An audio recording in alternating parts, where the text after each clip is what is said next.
ফিরে আসার সময় মারে দেখি নাই। আমার একটাবার মন চায় আমার মারে দেখি।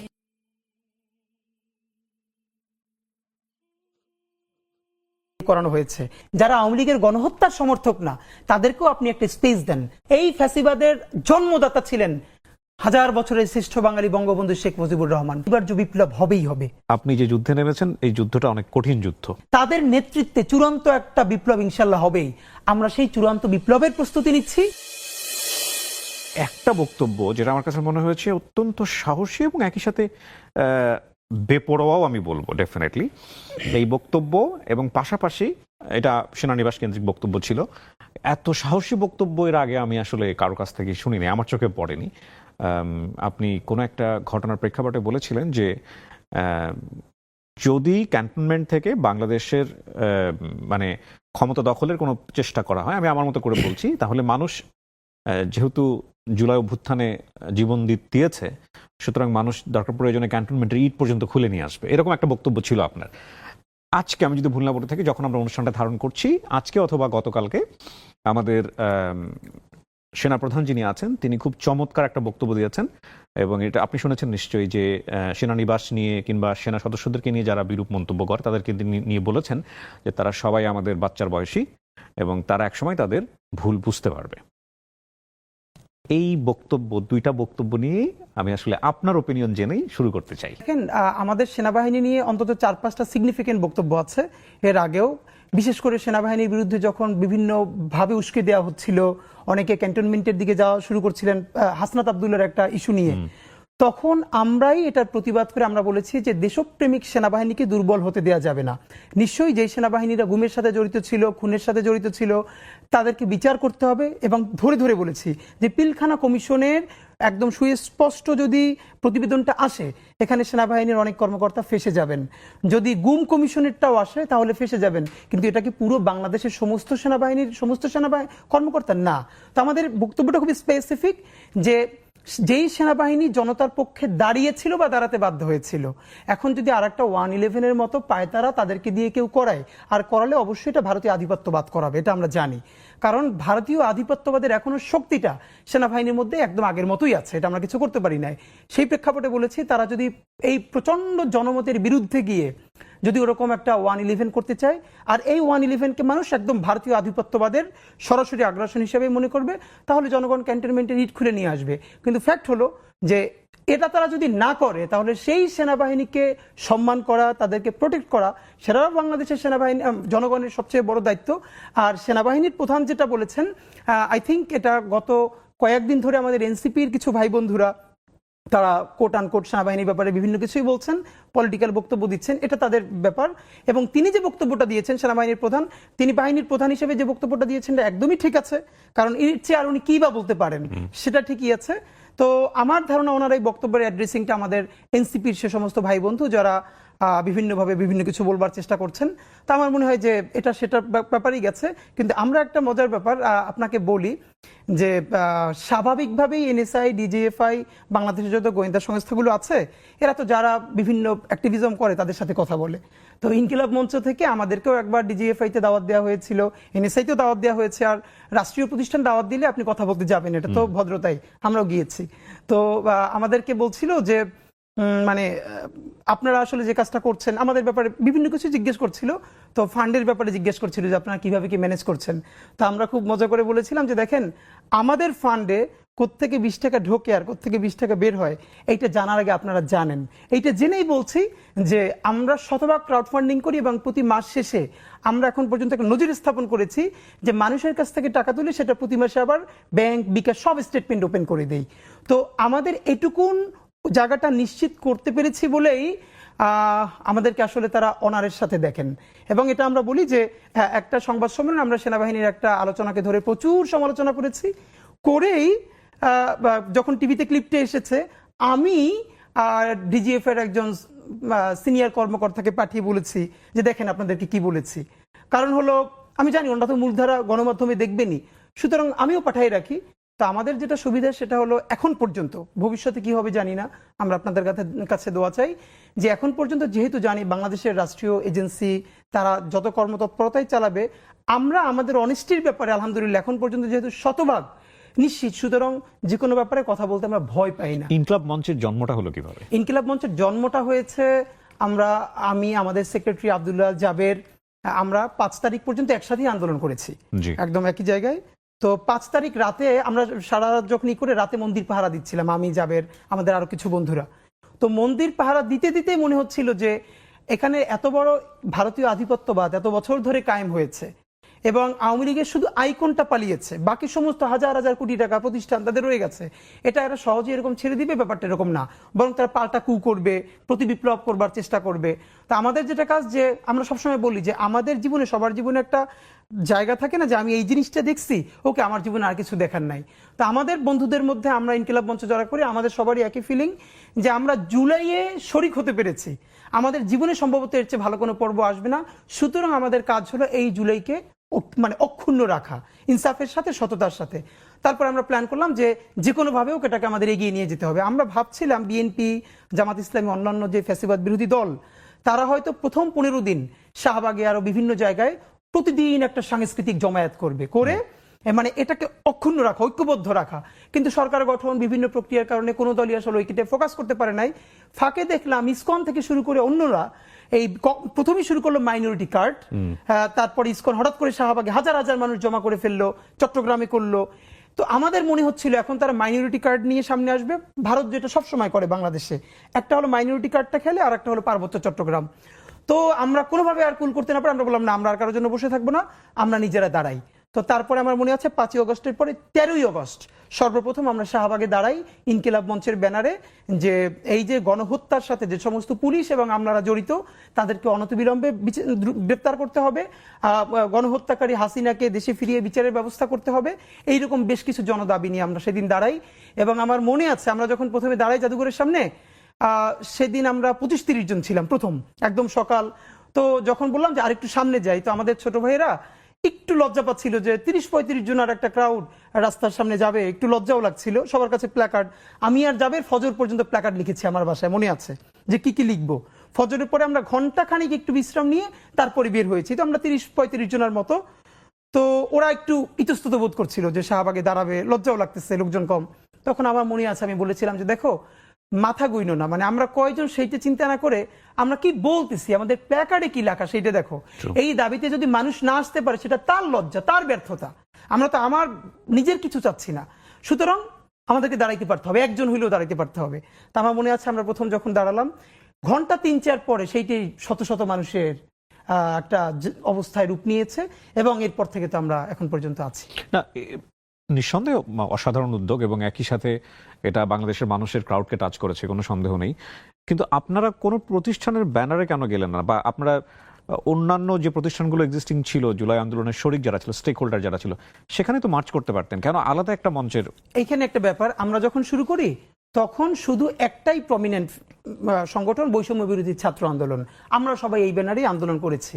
তো আমাদের যে জায়গাটা মনে হচ্ছিল, বরং আমি, আমাদের জাবের সেক্রেটারি, আমরা এর আগেও গত 3-4 বছর ধরে ঢাকায় আমরা কালচারালি আমরা অ্যাক্টিভিজম করছিলাম। আমরা যখন বুঝছিলাম যে পলিটিক্যাল কোনো ভয়েস দেওয়া যাচ্ছে না, সব দিকে একদম রুদ্ধশ্বাস হয়ে আসছে, তো আমাদের মনে হচ্ছিল যে বাঙালি মুসলমান বাংলাদেশ, এই যে কালচারাল জায়গাটাকে, যেমন আমরা মনে আছে আমরা 2022-23 ঢাকায় প্রথম চাঁদ রাতে ঈদের মিছিল, এই উদ্যোগটা নিয়েছিলাম এবং প্রচুর স্পার্ক করেছিল আমাদের উদ্যোগে। ঢাকার বাইরেও অনেক জেলায় এটা হয়েছে। এইগুলো করে করে আমরা বাংলাদেশের কালচারাল পলিটিক্সটা, এই সম্বন্ধে আমাদের একটা ভালো হোমওয়ার্ক আছে। তো আমরা যেটা মনে করেছি, গত যে 17 বছরের ফ্যাসিবাদ, এই ফ্যাসিবাদের একদম আতুর ঘর হলো কালচারাল ফ্যাসিজম। যারা নিজেরা গিলে করা পাঞ্জাবি পরবে, এরপরে চটের ব্যাগ থাকবে, তাদেরকে দেখে একদম ফেরেশতা মনে হবে, যেন একটা মশা মাছিও তাদের গায়ে পড়লে টোকা দেয় না, কিন্তু ভয়াবহভাবে এরা গণহত্যার ন্যারেটিভ উৎপাদন করে দেয়। আপনাকে গুম করবে, আয়নাঘর করবে, কিন্তু সে এমন করে কথা বলবে না যেন এটা যদি জামাত ইসলামের সাথে হয়, এটা যদি ইলিয়াস আলী হয়, বিএনপি হয়, এটা যদি বেগম জিয়ার সাথে হয়, না এটা তাহলে অপরাধ না। রাজনীতি খুব খারাপ, কিন্তু বেগম জিয়ার বাড়ির সামনে অবরোধ করা শিল্পী নাম দিয়ে, না এটা রাজনীতি না, এটা হলো শৈল্পিক একটা বিপ্লবের জায়গা। কিন্তু এই হাসিনাই যখন ছেলেদেরকে, বাচ্চাদেরকে গুলি করে চোখ উপড়ে ফেলছে, তখন এই শিল্পী, এই যে বিনম্র শ্রদ্ধা যারা জানাচ্ছে, এদের কয়জন তখন তার বিরুদ্ধে দাঁড়িয়েছিল? তা আমরা যেটা বুঝেছিলাম, এই যে কালচারাল লড়াইটা, এইটা যারা ধরতে পারবে তাদেরই বাংলাদেশ হবে। আমরা যত রাজনৈতিক অভ্যুত্থান করি এটা স্পার্ক করে থাকবে 1, 2, 3, 5 বছর, কিন্তু রাজনীতি তো 5 বছরের না, রাজনীতি তো 50 বছরের। তো আমরা চেষ্টা করলাম যে না, আমরা পলিটিক্যাল ভয়েস দিব, স্বাধীনতা সার্বভৌমত্বের পক্ষে ভয়েস দিব, কিন্তু মানে ইট উড বি কালচারাল। আমরা একটা সাংস্কৃতিক সংগ্রাম করতে চাই। এই জন্য যেহেতু দেখলাম যে অন্যান্য প্ল্যাটফর্মগুলো তো কালচারালি লড়াই করছে না, এবং আমার মনে আছে আমরা একটা প্রথম খুব সিগনিফিকেন্ট প্রোগ্রাম শাহবাগে, যে স্বৈরাচার পতনের শুকরানা উপলক্ষে গণসিজদা ও দ্রোহের গান। আমরা অবাক হয়েছি, এই গণসিজদা ও দ্রোহের গানে আমরা যেটা করেছি, আমরা শুকরানা দুটো শাহবাগে সিজদা দিয়েছি। অনেকে আমাদেরকে জিজ্ঞেস করেছে এটা কি, আমরা বলেছি এটা ইবাদতের সিজদা না। ক্রিকেট খেলে সেঞ্চুরি করে আমাদের ভাইয়েরা যখন সিজদা দেয়, সে কি তখন এটা সোয়াব প্রত্যাশা করে? এটা আমাদের কালচার। এরপরে সেখানে আমরা গান গিয়েছি, জাতীয় গান, আমাদের জাতীয় সঙ্গীত, তারপরে নজরুল গান গিয়েছি, আমরা কাওয়ালি গিয়েছি। আমরা দেখলাম শত শত মানুষ জড়ো হয়েছে, এবং এটা আমাদেরকে খুবই উদ্বুদ্ধ করেছে যে না, আমরা এই কালচারালি লড়াইটা। কিন্তু হাদি, এটা তো খুব পরিণত একটা চিন্তা। আপনি যে চিন্তাটার কথা বললেন, এটা হঠাৎ করে স্পার্ক হওয়ার কথা না। এই চিন্তাটা কি জুলাই আন্দোলনের পরেই মাথায় আসলো, নাকি এটা অনেক আগে থেকেই মাথায় ছিল? না, আমি একটু বলি ভাই, আমি ছোটবেলা থেকে, মানে আমি তো ইন্টার পর্যন্ত মাদ্রাসায় পড়েছি, এরপর ইউনিভার্সিটিতে পড়েছি, কিন্তু আমি খুবই হ্যাপি। মানে আমাকে এটা যদি কেউ জিজ্ঞেস করে যে আমাকে আল্লাহ যদি আবারও দুনিয়ায় পাঠায়, আমি কয়টা জিনিস চাবো, আমি প্রথমত আমি ইন্টার পর্যন্ত যে মাদ্রাসায় পড়েছি ওই মাদ্রাসাটা আবার পড়তে চাইবো। নামটা বলেন। ঝালকাঠি এনএস কামিল মাদ্রাসা। জি। বাংলাদেশের, মানে এটা কেউ চিন্তাও করতে পারবে না যে মাদ্রাসায় রবীন্দ্রনাথের নাটক মঞ্চস্থ হয়, এবং মানে হয় না এমন কিছু নাই। তো এটা বাংলাদেশে, হ্যাঁ, আমরা করেছি ছোটবেলা। আমি আপনাকে বলি, আমি যখন ওখানে 4, 5, 6-এ পড়ি, তখন ঝালকাঠি থেকে বরিশাল থেকে ঢাকায় আমি জাতীয় পর্যায়ে অনেকবার বিতর্ক, আবৃত্তি, তারপরে বক্তৃতায় এসেছি, এবং স্কুল কলেজ মিলিয়ে আমি অনেকবার ফার্স্ট হয়েছি। এটা শুধু আমি না, আমার ওই প্রতিষ্ঠানের অনেক ছোট ভাই বন্ধু যারা জাতীয় পর্যায়ে এরকম প্রচুর পুরস্কার পেত। মানে ওটা আমাদের এমন ভাবে কালচারাল নার্সিং হতো যে রবীন্দ্রসঙ্গীত, নজরুল সঙ্গীত, জারি, ভাটিয়ালি, একমাত্র মনে হয় নৃত্যটা হতো না মাদ্রাসা হিসেবে। তো এছাড়া প্রচন্ড বিরাট আকারে এই আলোচনাগুলো হতো, চর্চাটা ছিল। তো এক, আর দ্বিতীয়ত হলো আমি আমার পরিবার, মানে আমি কিবরিয়া ভাই, আমি আপনার সাথে মানে আজকে অত সিরিয়াস আলাপ মানে সব জায়গায় করি তো টায়ার্ডও লাগে। আমি বরং এটা বলতে চাই যে পরিবার যে কত বড় প্রতিষ্ঠান, এটা আসলে চিন্তাও করে ভাবা যায় না যে আসলে পরিবার মানুষকে কোথায় নিয়ে যায়। আমরা 6 ভাই বোন, আমি সবার ছোট। আমার জীবনের যেটুকুন লার্নিং এখন পর্যন্ত পুরোটা আমার পরিবার। আমরা 6 ভাই বোন, এবং আমরা 6 ভাই বোন আলহামদুলিল্লাহ, আমি সবার ছোট, মানে আমার বয়স এখন 32, মানে বাকিরা তো আরো বড়। আমরা এখন এমন ভাবে সবাই কানেক্টেড যে কার বাসায় কি রান্না হয় এটা শত ব্যস্ততার ফাঁকেও এটা আমরা হোয়াটসঅ্যাপে বলি। মানে আপনি কিংবা আপনার পরিবারে কেউ কখনো রাজনীতির সাথে জড়িত ছিলেন? আমার বাসার কেউ কোনো দল করে না, কিন্তু আমরা ভীষণ পলিটিক্যালি কনসাস একটা পরিবার। আমার আব্বা মাদ্রাসার ভাইস প্রিন্সিপাল ছিলেন, এবং আমি খুব অবাক যে, এবং এটা আপনাকে ভাই বলা দরকার, আমি কোথাও বলেছিলাম, আমার পলিটিক্যাল গ্রুমিংটা হয়েছে মূলত ছাত্র দলের হাত ধরে। আচ্ছা। আমার বাসা, আমার উপজেলা নলছিটি, আমার বাসা থেকে বিএনপির অফিস ছিল 1 মিনিট দূরত্বে। আমি যখন 3-4-এ পড়ি, আমার সাথে বন্ধুরা যখন ক্রিকেট খেলে, ফুটবল খেলে, এগুলোও খেলতাম। আমার মনে আছে কেন যেন জানি না, আমি তখন বিএনপির অফিসে গিয়ে বসে থাকতাম। তো ছাত্র দলের বড় ভাইরা বিভিন্ন প্রোগ্রাম করতো, বক্তৃতা করতো, এগুলো আমার ভীষণ টানতো। ওইখান থেকে আমি তো এখন পর্যন্ত বলি যে বাংলাদেশে দলের বাইরেও আমি দুজনকে অলওয়েজ স্বাধীনতা সার্বভৌমত্বের একটা প্রতিচ্ছবি হিসেবে চিন্তা করি। একজন হলেন শহীদ জিয়া, আর এখন যিনি বেঁচে আছেন বেগম জিয়া। ওনারা শুধু বিএনপির নেত্রী না, নেতা নেত্রী না, ওনারা বাংলাদেশের স্বাধীনতা সার্বভৌমত্বের একটা প্রতিচ্ছবি। আমরা কেমন আছি? আমরা আলহামদুলিল্লাহ ভালো আছি। আমরা দেখেছি জুলাই অভ্যুত্থানের পরে অনেকেই হাহুতাশ করেন অতীত সময়ের জন্য যে আমরা বোধহয় আগেই ভালো ছিলাম। কি বলার আছে আপনার এখানে? আগে তো ভালো অনেকে ছিলই, যার সন্তান আয়না ঘরে যায় নাই, গুম হয় নাই, খুন হয় নাই। গতকালকে আন্তর্জাতিক ট্রাইব্যুনালে একজন ডাক্তার সাক্ষী দিয়েছেন, উনি তো আর কোনো দলের না, নিউরোসায়েন্স হসপিটালের। উনি বলছেন এই জুলাই গণ অভ্যুত্থানে নিউরোসায়েন্সে যতজন ভর্তি হয়েছেন তার 167 জনের মাথায় কোনো খুলি ছিল না। কিবরিয়া ভাই, আই রিপিট, গতকালকের পত্রিকা খুলে দেখেন, আপনি চোখ বন্ধ করে ভাবেন, এটা আপনার ভাইয়ের রিপোর্ট, আপনার সন্তান, আপনার বাবা মা, যে 167 জনের মাথায় কোনো খুলি ছিল না। আমার বাসার সামনে আমি 8-এর বাচ্চার জানাজা পড়েছি, এবং আমার একটা বিখ্যাত গান যেটা এই জুলাইয়ের পরে প্রচুর মানুষ শুনেছে, লাল জুলাই নামে, নাট্যকার, নাট্য পরিচালক বান্নাবাই মেক করেছেন এবং রাহাত শান্তনুবাই গিয়েছেন। এই গানটা আমি শুধু একদম রক্তের মধ্যে দাঁড়াই লিখছিলাম, আমার দিয়া শান্তনু ভাই লেখাইছিলেন র‍্যাপ। তো এইটার মধ্যে আমি এভাবে ছিল যে মানে আমার সামনে বসে একজনের চোখ উপড়ে যাচ্ছে যে চোখ এরকম এরকম চেপে ধরছেন, আহা, গল গল করে রক্ত পড়ছে, সে মিছিল থেকে সরছে না। কিবরিয়া ভাই, যে আপনাকে এটা বলেছি কি আপনার অন্য কোথাও শোতে বলেছি, ইলিয়াস আলী ভাই বিএনপির, হুম, ওনার লাশটা যখন মানে চিরে মধ্যে পাথর দিয়ে নদীতে ভাসিয়ে দেওয়া হয়েছে, ঠিক তার পরেই হাসিনা ইলিয়াস আলী ভাইয়ের স্ত্রী এবং তার সন্তানকে পাশে বসিয়ে সান্ত্বনা দিচ্ছেন।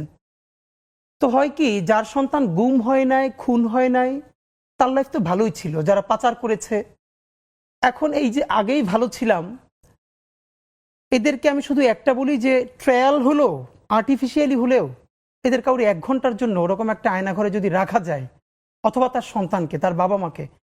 প্রফেসর ইউনূস যেদিন প্রথম আয়নাঘর ভিজিট করলেন, ওদিন একটা বাচ্চা মেয়ে গেছিল তার সাথে। হুম, সেই বাচ্চা মেয়েটা পর ইন্টারভিউতে বলতেছে, ওর মাকে যখন আয়নাঘরে নিয়ে আসছে তখন ও খুব ছোট, ওরেও নিয়ে আসছে সাথে, ওর মা অনেক ভারী। তো ওর মাকে মারতে মারতে এমন অবস্থা হয়েছে, তো ও বলছে যে আমার মার একটু পানি দেন। এরপরে এমন লাথি মারছে, ওর মা ওর সামনে বাথরুম করে ফেলছে, নড়তে পারতেছে না। একটা মেয়ে বলতেছে যে তাকে আয়নাঘরে নেওয়ার পর তার পিরিয়ড হয়ে গেছে মায়ের চোটে, তারপরে বলছে আমাকে প্যাড দেন, হু হু করে হাসতেছে। আপনি ভাবেন যে আপনার বোন, আপনার, এবং সব থেকে ভয়াবহ এই যে আলেপ আয়নাঘরের একজনকে ধরেছে, আয়নাঘরে নিয়েছে, তাকে জঙ্গি হিসেবে তার জবানবন্দি নেবে, কিন্তু সে দিচ্ছে না। তাকে জঙ্গি হিসেবে জবানবন্দি নেয়ার জন্য তার স্ত্রীকে ধরে এনেছে তার সামনে। আপনি চক্ষু বন্ধ করে ভাবেন যে তার স্ত্রী তখন রোজাদার স্ত্রীকে সে যাতে স্বীকারোক্তি দেয় যে এখানে জঙ্গিপনা আছে আর সে জঙ্গি কার্যক্রমের সাথে জড়িত। ভাই, এই কথাগুলো যারা বলে আর্টিফিশিয়ালি হলো, দুনিয়ার যে মানুষটা ডাকাত তারও তো সন্তান আছে। একটা ছবি আছে, একটু দেখে নিন। হঠাৎ করে ওনার কথা শুনে মনে পড়লো, ছবিটার নাম হচ্ছে আনথিঙ্কেবল। যারা আমার অনুষ্ঠানটা দেখছেন তারা দেখে নিন ছবিটা। তো আমাকে কিবরিয়া ইদানিং অনেক বড় ভাইরা বলে কি, তুমি অনেক ইমোশনাল কথা বলো, এখন একটু প্র্যাকটিক্যাল কথা বলা দরকার, একটু ইমোশন দিয়ে তাড়িত হও। আমি ভেবে পাই না ভাই, 24-এ এই দুনিয়ার কোন পলিটিক্যাল সায়েন্টিস্ট একটা অঙ্ক কষে বসছিল যে এই ফ্যাসিবাদের পতন হবে এই বাচ্চাদের হাতে? সবাই তো 24-এ নির্বাচনের পরে বলেছে আরো 5 বছর। কি ভীষণ ইমোশন থাকলে, সেদিনকে আমার সাথে একটা বাচ্চার দেখা হয়েছে, তার বাবা আমাদের সাথে দেখা করতে এসেছে, যে ও প্রথম দিন নামছে, ও 9-এ পড়ে, সারা জীবন গেম ছাড়া কিছু খেলে নাই, বন্ধুদের সাথেও আড্ডা দেয় না, কিন্তু এই রক্ত দেখে সে নামছিল। তার বাবা মা মনে করছে ও খুব খারাপ করে ফেলবে, পরের দিন রাত্রিরে ওরে দুধের সাথে ঘুমের ওষুধ খাওয়াই দিয়ে ওর ঘুম পাড়াই রাখছে। পরের দিন কি হয়েছে আপনি অবাক হবেন, এই বাচ্চা সে ঘুম থেকে উঠে তাকে বিকেল হয়েছে এবং তাকে মিছিলে যাইতে দেয় নাই। সে বাসায় বটি নিয়ে তারপরে বাপ মারে ধরছে, আমার উঠাও নাই কেন, সেই বটি নিয়ে তার বাবা তার সাথে রাস্তায় নামছে। এটা শুনেছি আমি। মানে যে ও যেহেতু নামবেই তাহলে আমি নামি। এগুলো কি প্র্যাকটিক্যাল ছিল?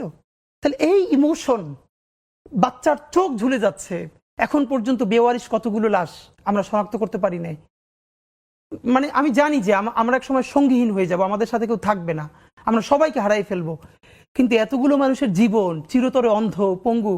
কিভাবে, এটা আমি অনেকবার বলছি, ঢাকা বিশ্ববিদ্যালয় মসজিদ থেকে নামাজ পড়ে বেরোচ্ছে, টিআরটি ওয়ার্ল্ড একটা ছেলেকে ইন্টারভিউ করবে জুলাইয়ের আহত, তা আমাকে দেখুন কথা বলতেছে, তখন ছেলেটা শুনতেছে যে আমি এসছি, ও কোরআনের হাফেজ, মনে হয় 21 না 22 বছরের, 2 চোখ চিরতরে হারাই গেছে, আলো ফিরবে না। তো আমার কাঁধে হাত রেখে বললো কি যে হাদি ভাই, আমার সপ্তাহখানেকের জন্য আমার একটা চোখে একটু আলো ফিরিয়ে দেওয়া যায়? আমি বললাম ভাই 1 সপ্তাহের জন্য কেন? বললো ভাই অন্তত আমার মারে আমার খুব একবার দেখতে মন চাই, আমার মা আমার অনেক নিষেধ করছিল আন্দোলনে যাইতে, আমি ফিরে আসার সময় মারে দেখি নাই, আমার একটাবার মন চায় আমার মারে দেখি।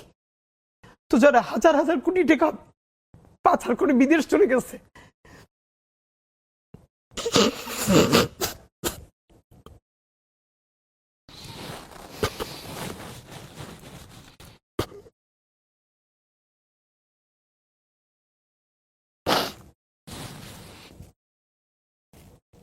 টিস্যুদের ব্যবস্থা করেন। সরি ভাই, প্লিজ টেক ইউর টাইম। হাদি ভাই, এটা আসলেই খুবই ইমোশনাল জায়গা, এখান থেকে আমাদেরকে একটু সামনের দিকে যেতে হবে। আমি জানি আপনি সেই সময় থেকে একেবারে সরাসরি মাঠে আছেন, প্রত্যেকটা বিষয় নিয়ে আপনি খুবই লাউড ভোকাল। এটা ঠিক যে 24-এর পরে আমরা একটা বছর পার করলাম এবং এই 1 বছরের মধ্যেই যে চেঞ্জেসগুলো দেখেছি মানুষের মধ্যে, আপনার কখনো ভয় হয় না আপনার ভবিষ্যৎ নিয়ে? প্রথমত ভাই, কারণ আপনি যা করছেন আজকে, আপনার মতো অনেকেই যারা করছেন, সবই তো ডকুমেন্টেড। হ্যাঁ, সব ডকুমেন্টেড। আপনি জানেন হয়তো যে আমি যখন আন্দোলনে, তখন আমি প্রথম জানি আমার ওয়াইফ কনসিভ করেছে, এবং আমার বেশ কিছু কমপ্লেক্সিটি ছিল। তো আমি তো রামপুরে ছিলাম, একদম প্রতিদিনই মানে ওখানে একটা ভূমিকা রাখার যেহেতু আল্লাহ তৌফিক দিয়েছিল, তো কারোর কথাই যখন শুনছিলাম না, তখন আমার মনে আছে যে আমার বোনের বাসা, সবার বাসা কাছাকাছি। তো আমার ওয়াইফকে বলছিলাম, আমি শুনছিলাম অন্য রুমে, যে ও বাসায় ঢুকলে আমার ফোন দিবা, আমি বাহির থেকে তালা মেরে দিয়ে যাব। তো তখন দুটো কথা খুব মনে আছে। আমার ওয়াইফ একবারও নিষেধ করে নাই, কারণ ও জানছিল যে এই কাজটাই আমি জন্মের পর থেকে করতে চেয়েছিলাম, ইনসাফের লড়াইটা। তো আমাকে এখন থামালো আসলে পারবে না, এটাও জানতো, আমার পরিবারও জানতো, কিন্তু তাদের তো আসলে ভাই, বিশেষ করে আমার যখন এখন দুনিয়া একটা বাচ্চা আসবে, তখন আমার ভাই একবার আমাকে বলছিল যে এই বাচ্চাটার কথা তো চিন্তা করা দরকার তোর। তখন আমি দুটো কথা বলছিলাম, একটা হচ্ছে যে এখন পর্যন্ত যেই বাবারা রাস্তায় শহীদ হয়েছে, তাদেরও তো বাচ্চা আছে, এমন তো না ওরা দুনিয়া এমনি এমনি আসছে। তাদেরকে যেরকম আল্লাহ দেখবে, ওরও আল্লাহই দেখবে। আর একবার তখন আমি শুনতে পাচ্ছিলাম যে আমার ওয়াইফকে বলতেছিল যে ও বাসায় ঢুকলে বলবা যে আমি বাইরে থেকে লক করে যাব। তখন আমার মনে আছে, আমি যখন বুঝতে পারছিলাম যে এরকমটা করতে পারে, তা আমার বাসার ছাদে পাশ থেকে অন্য পাশ থেকে বের হওয়া যায়, তাই আমি বলছিলাম যে যদি সত্যি এইটা করো, যদি আমি 7 তালা দিয়ে লাফ দিয়ে পড়ি, তখন তোমরা কি করবো, আমার বাঁচাইতে পারবা?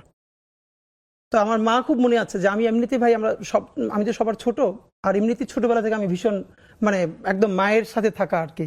এখন আমি মানে বাড়ি গেলে মার কাছেই ঘুমাই। তো মা তো কান্নাকাটি করছিলই। তখন মা একটা কথা বলছিল যে এমনি মরে যায়, কিন্তু ওইরকম মানে হতাহত অবস্থা। তখন আমি বলতেছিলাম, মা, কেউ যদি রুমে এসির মধ্যে মারা যায় আর কাউরি একদম গুলি করে মেরে ফেললো, মানে কবরেই তো যাবে। আর ব্যাপারটা তো এমন না যে যে এসির মধ্যে মারা গেল তার মৃত্যু কষ্ট কম, বরং জীবনে তো পাপ আমাদের সবারই আছে। হয়তো আমার প্রচন্ড পাপ থাকা সত্ত্বেও আমি একটা ইনসাফের পক্ষে দাঁড়ানোর কারণে আমার এই মৃত্যুর মধ্য দিয়ে আল্লাহ তোমার মাফ করে দিতে পারে, এটুকু তো ন্যূনতম প্রত্যাশা আমাদের থাকা দরকার। তো আমার মনে আছে যে হ্যাঁ, আর আমি যে কারণে ওই সময় এভাবে করতে পেরেছিলাম, সেটা হলো ওই যেই রক্তের মধ্য দিয়ে, আমি এটা অনেকবার বলেছি যে আমার পাশে কিভাবে একটা ছেলে শহীদ হচ্ছিল, আমি মিছিল দিচ্ছিলাম, আমরা এরকম করে করে, তো আমার পাশে একটা ছেলে ছিল, আমার চেয়েও বয়স কম, ওর পরনে একটা মাস্ক ছিল, হাতে লাঠি ছিল, এটা আমি অনেক শোতে বলেছি। তো হঠাৎ করে দেখি ও আমার মনে হয় একটু দূরে ছিল, লুটিয়ে পড়েছে, ওর পুরো মুখে মাস্কটা, হাতটা দুভাবে এবার ছড়ানো, রাস্তার মাঝখানে গল গল করে রক্ত ড্রেনের দিকে চলে যাচ্ছে। এবং এটা গুলিটা নিচ থেকে আসে না, হয়তো কোনো ছাদ থেকে বা স্নাইপার শুট, কারণ নিচ থেকে আসলে তো আমাদের গায়ে লাগতো। তো তখন আমার মনে আছে যে আমি আসলে কি করব, মানুষ আছে না কিছুক্ষণের জন্য কোনো সিদ্ধান্ত নিতে পারে না যে আমি ওর কাছে যাব নাকি আমি পিছনে ফিরবো। আমি একদম স্থির হয়ে দাঁড়াইছিলাম। তখন আমার যারা আরো সাথে ছিল টেনে পরে দূরে নিয়ে গেছে। ওইটার পরে আমার সিদ্ধান্ত চূড়ান্ত হয়েছে যে ও তো আমার একটু পাশে ছিল, ওইগুলিটা তো আমার মাথায় আসতে পারতো। ও যে এখানে শহীদ হলো, ওর বাবা মা ভাই বোন দুনিয়ার সব আছে, কিন্তু আল্লাহ যে ওরে নিয়ে গেল আর আমারে রেখে গেল, এর মানে আমার কিছু কাজ আছে, এই লড়াইটা আমার জারি রাখতে হবে। হ্যাঁ, আমি খুব গ্রেটফুল যে আমার মতো পরিবার দুনিয়া আল্লাহ খুব কম মানুষকে দিচ্ছে। আছে না যে আল্লাহ অনেক দিক থেকে রহমত করে, কিন্তু কিভাবে আমি জানি না। আমার একটাই কখনো বলি নাই, আমি ছোটবেলা থেকে ভীষণ অসুস্থ, ভীষণ। আমার এখন পর্যন্ত আমি একটা ক্রনিক ডিজিজ সাফার করি, সবসময় ট্রিটমেন্টে আছি। তো আমার মা, আমি তো হোস্টেলে থেকে পড়তাম, আমরা সব ভাই বোন হোস্টেলে থেকে দূরে দূরে, তো আমার পাশের জেলায় ছিল, প্রতি সপ্তাহে একদিনের জন্য বাড়িতে আসতাম। আমার অসুস্থতা এমন ছিল যে প্রতি 2-3 মাসে আমার বাড়ির সবাই কান্নাকাটি করতো, এবার মনে হয় আমি মরে গেছি। ইন্টার পর্যন্ত এরকম কমন চলতো। বড় প্রতিষ্ঠানে পড়তাম, এই 15 দিন 20 দিন পরে এরকম অনেক অসুস্থ হয়ে যেতাম, বন্ধুরা বাড়ি দিয়ে যেত, মা 1 সপ্তাহ 10 দিন প্রচন্ড কষ্ট করে সুস্থ করতো, এরপর আবার যেতাম। তা আমার এরকম খুব আজকে মনে পড়তেছে মায়ের এই কথা, আমার ওই ভাইটার কথা বলতে গিয়ে, যে আমি আসলে তো ইমোশনাল কেন হলাম।